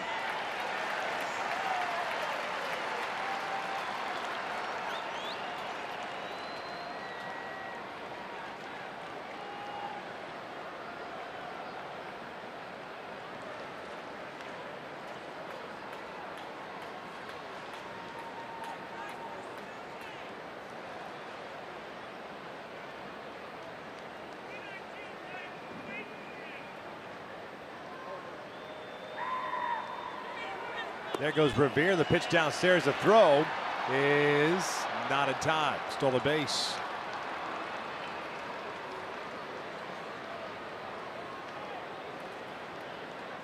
$129 stolen base season for the Angels. Ben Revere with a huge jump, getting a scoring position there on that stolen base.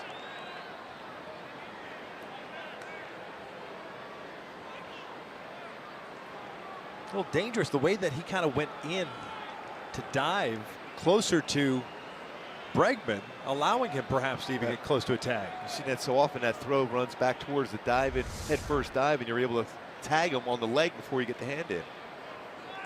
3-1 count. Cole got a good rip and a fastball. Full boat.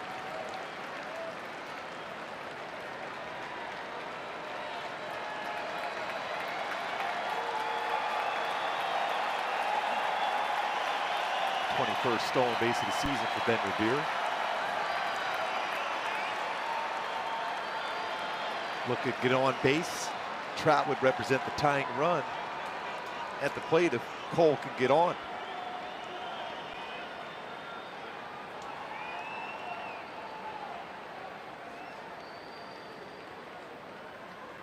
Walked him. 2 on.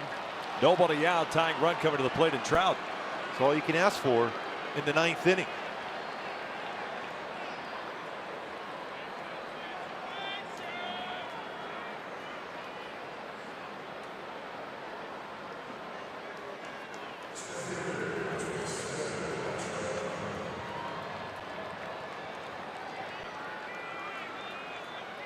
Seen a number of those comebacks here in the 9th inning. Chance now with Trout, Justin Upton on deck.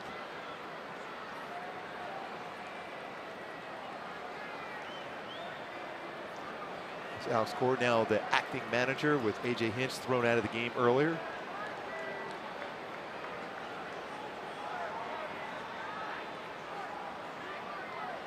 Trout takes a fastball for a strike. Bottom part of the zone. Mike 0 for 3. A strikeout, ground out, and a fly ball to right. Revere at second, Calhoun at first. 3-0 Houston in the 9th.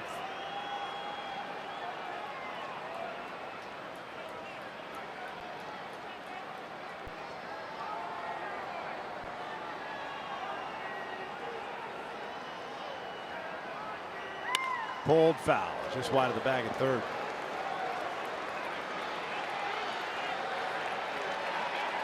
Ariana the lefty, Musgrove the righty. Musgrove has been real good out of the bullpen for the Astros.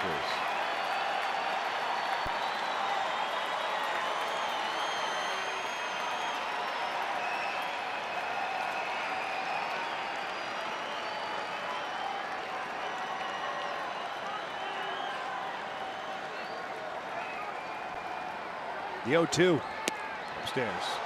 1-2. Talked about the run differential in the 9th inning for the Angels. Need this to come into play. 27 plus 27 is for a differential. Best in the bigs in the 9th inning.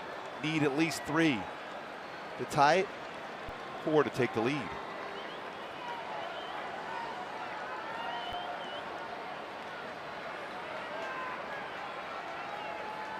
Upton on deck. Here comes the 1-2. Trout shoots one down the right field line, but it slices foul. Interesting going to right there. It's not Yankee Stadium, but still it always feels like a ball going to right field here at Minute Maid. He's got a chance to get out.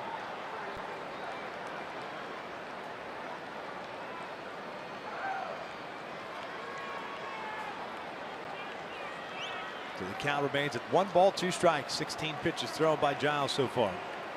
Pinch hit single by Revere. And a walk to Cole Calhoun.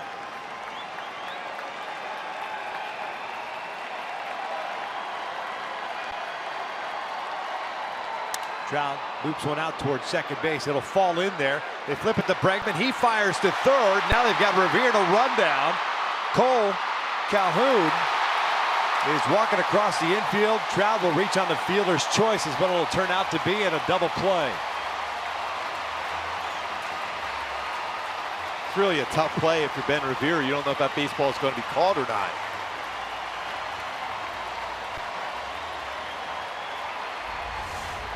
Trout is jammed. You see where Altuve is playing. Originally you're starting to go, but you think that maybe that's going to be caught in the air. Bregman, what a good decision he made right away to rake the third base. He gets Ben Revere in that rundown. Ends up being a double play out of it.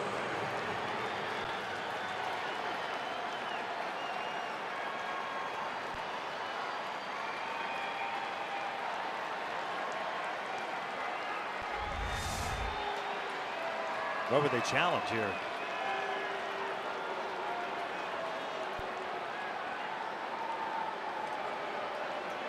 Letting that ball drop, I don't think you can challenge that. No, it's a decision of a fielder.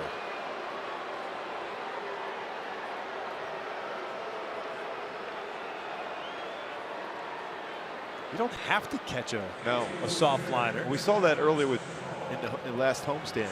It wasn't hit high enough to be an infield fly rule.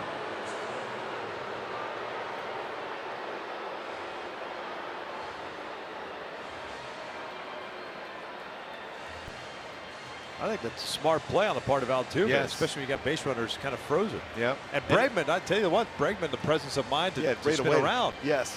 So often you take a look at first base, and if you do that with Ben Revere's speed, he's going to get the third. And there's really nothing Ben can do on that when you got to make sure that baseball's down.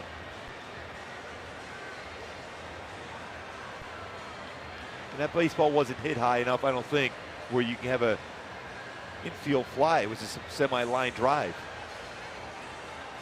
And there wasn't any contact made in the rundown by Ben Revere with any of the fielders.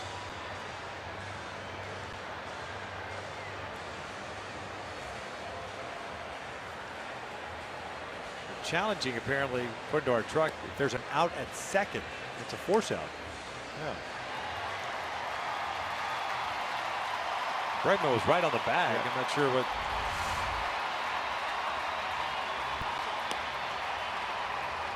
Oh, I see what you're saying. No, whether his foot is on the. Man.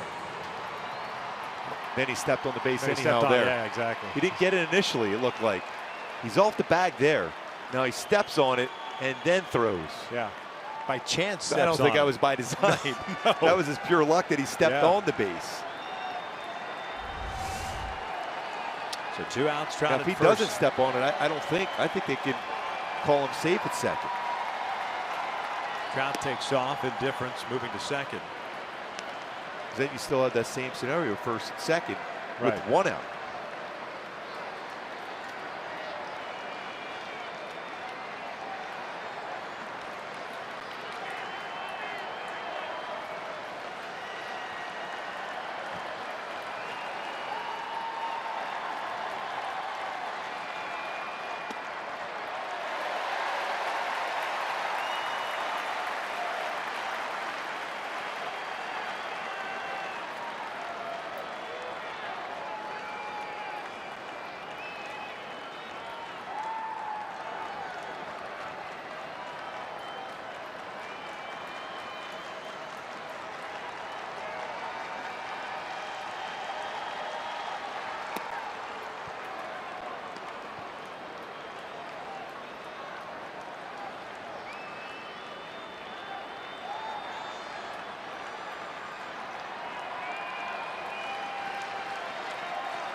Two balls, 2 strikes.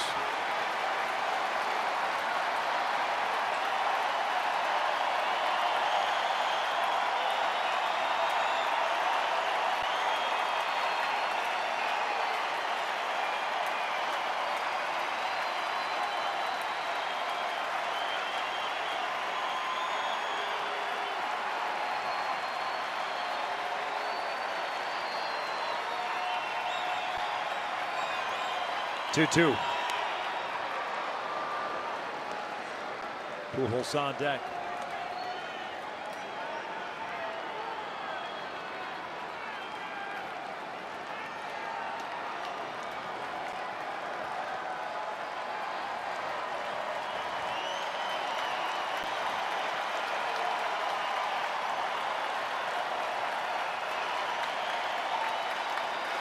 Trout at second base with 2 outs here tonight, down 3-0. 2-2 again. And just missed.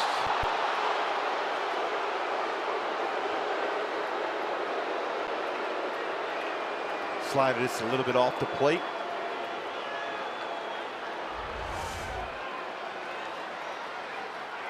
Talking just a little bit off the plate. Yeah, now the Pujols would represent the tying run if he got a chance to swing the bat. He's had some success against a closer or two against the Astros in his career. 3-2, and Upton pops one up. Gurriel into foul territory, has room. Angels drop the opener of this 3-game set, getting shut out by the final of 3-0.